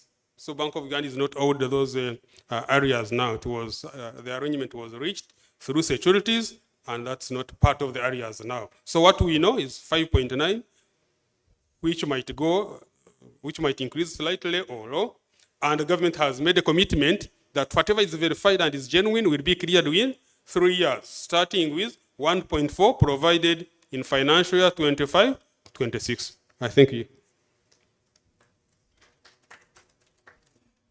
Thank you very much for that clarification. Let me also mention some of the colleagues who have joined us who have been with us. We have Mr. Deus Mubanjizi from UNBS. We thank you for being here. We have Dennis Dokoria from Uganda Development Corporation, Ronald Chagulanyi from PSFU. We thank you, Honorable Ekanya. You've been with us. We have the EU Economic Advisor, Mr. Talent Tumwesiga here. We have the Minister of Trade and Industry represented by Mr. Twine Abel. We have the Uganda Free Zones and Export Promotion Authority, Daniel Musinguzi with us. We have Mr. Tusime Edison from NEMA. We have the EPRC team. We have the Ministry of Transport and Communications. Ms. Elizabeth Tukwasikanya is here. We have the Kasita CEO, Abel Mwesje. We have the team from URA. We have the team from Uganda National Chamber of Commerce. We have a team from the Ministry of ICT, Equals Opportunities Commission, UBOS, and Uganda Investment Authority. And we have all of you. Thank you so much. May I invite Mr. Julius Mukunda to call the guest of honor who will be closing this official and maybe make some other announcements that are necessary. Thank you very much. Yes, I think let's give a clap to Patrick for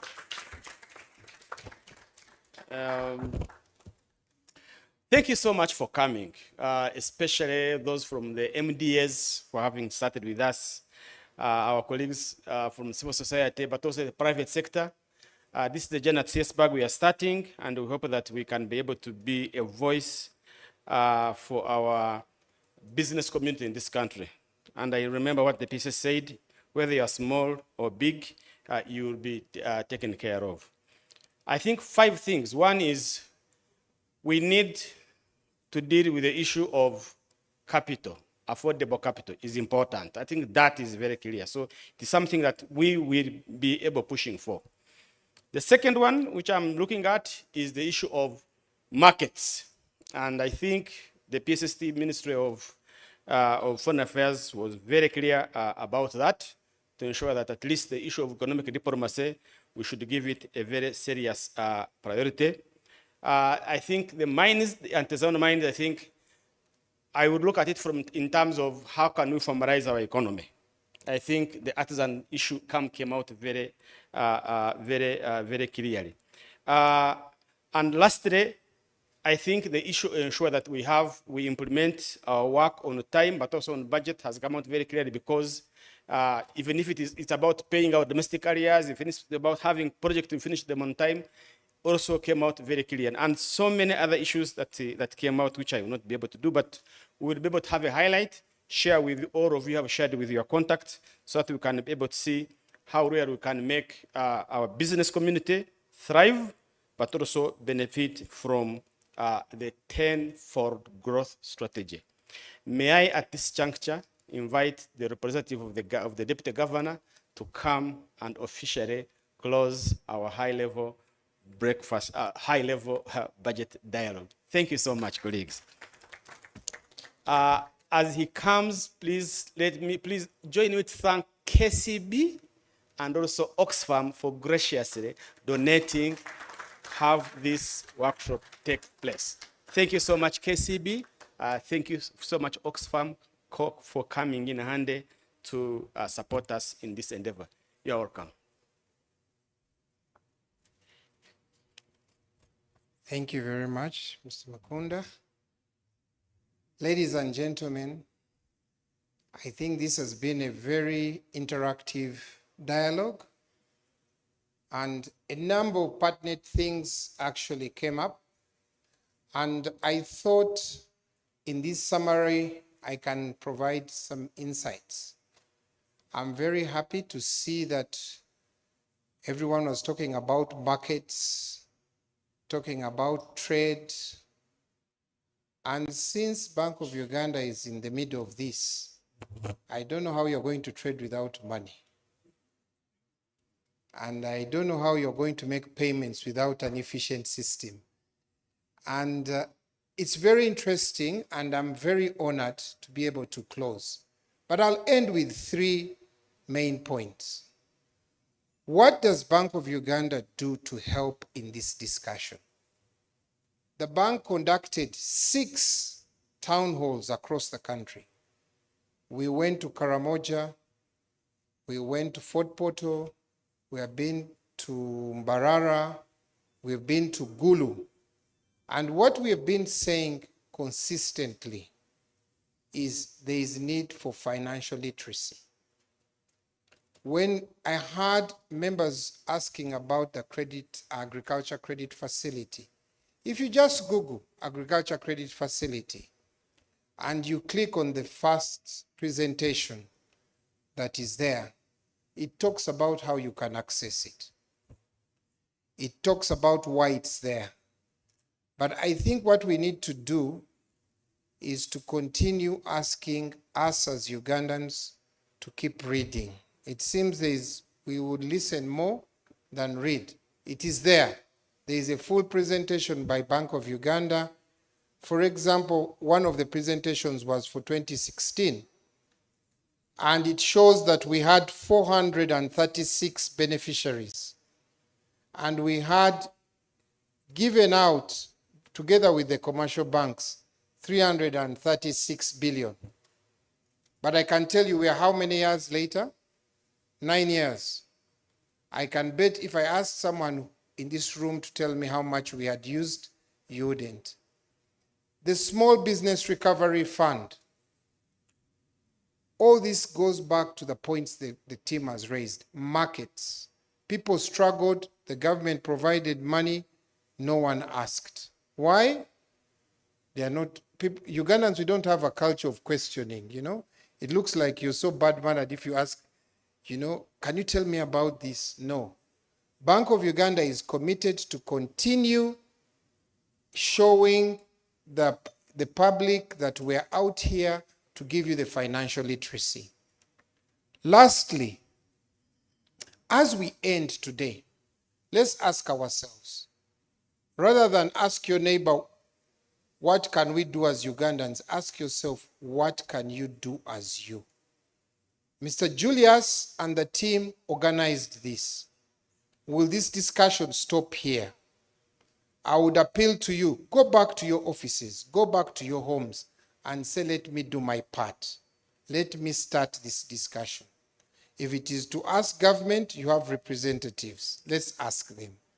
And my colleagues from Ministry of Finance, we continue ensuring that we handle the concerns.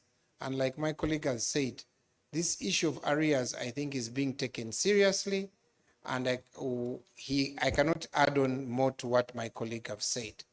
Now, my friend in Minerals, I've been there, I've seen. I encourage each of you to take a trip to Kasanda, and then you would actually appreciate what they are talking about. So, on behalf of the team that organized this one, and on behalf of my Deputy Governor, Professor, I would like to declare this dialogue closed. Thank you very much.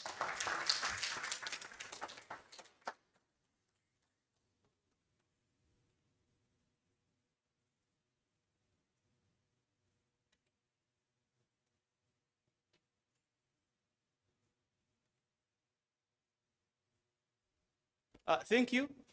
Kindly, please, if you are not very busy, scan this and give us your feedback. Lunch is also ready. I don't know where where is it served lunch? Oh, food and beverage control. Where is lunch provided, colleagues?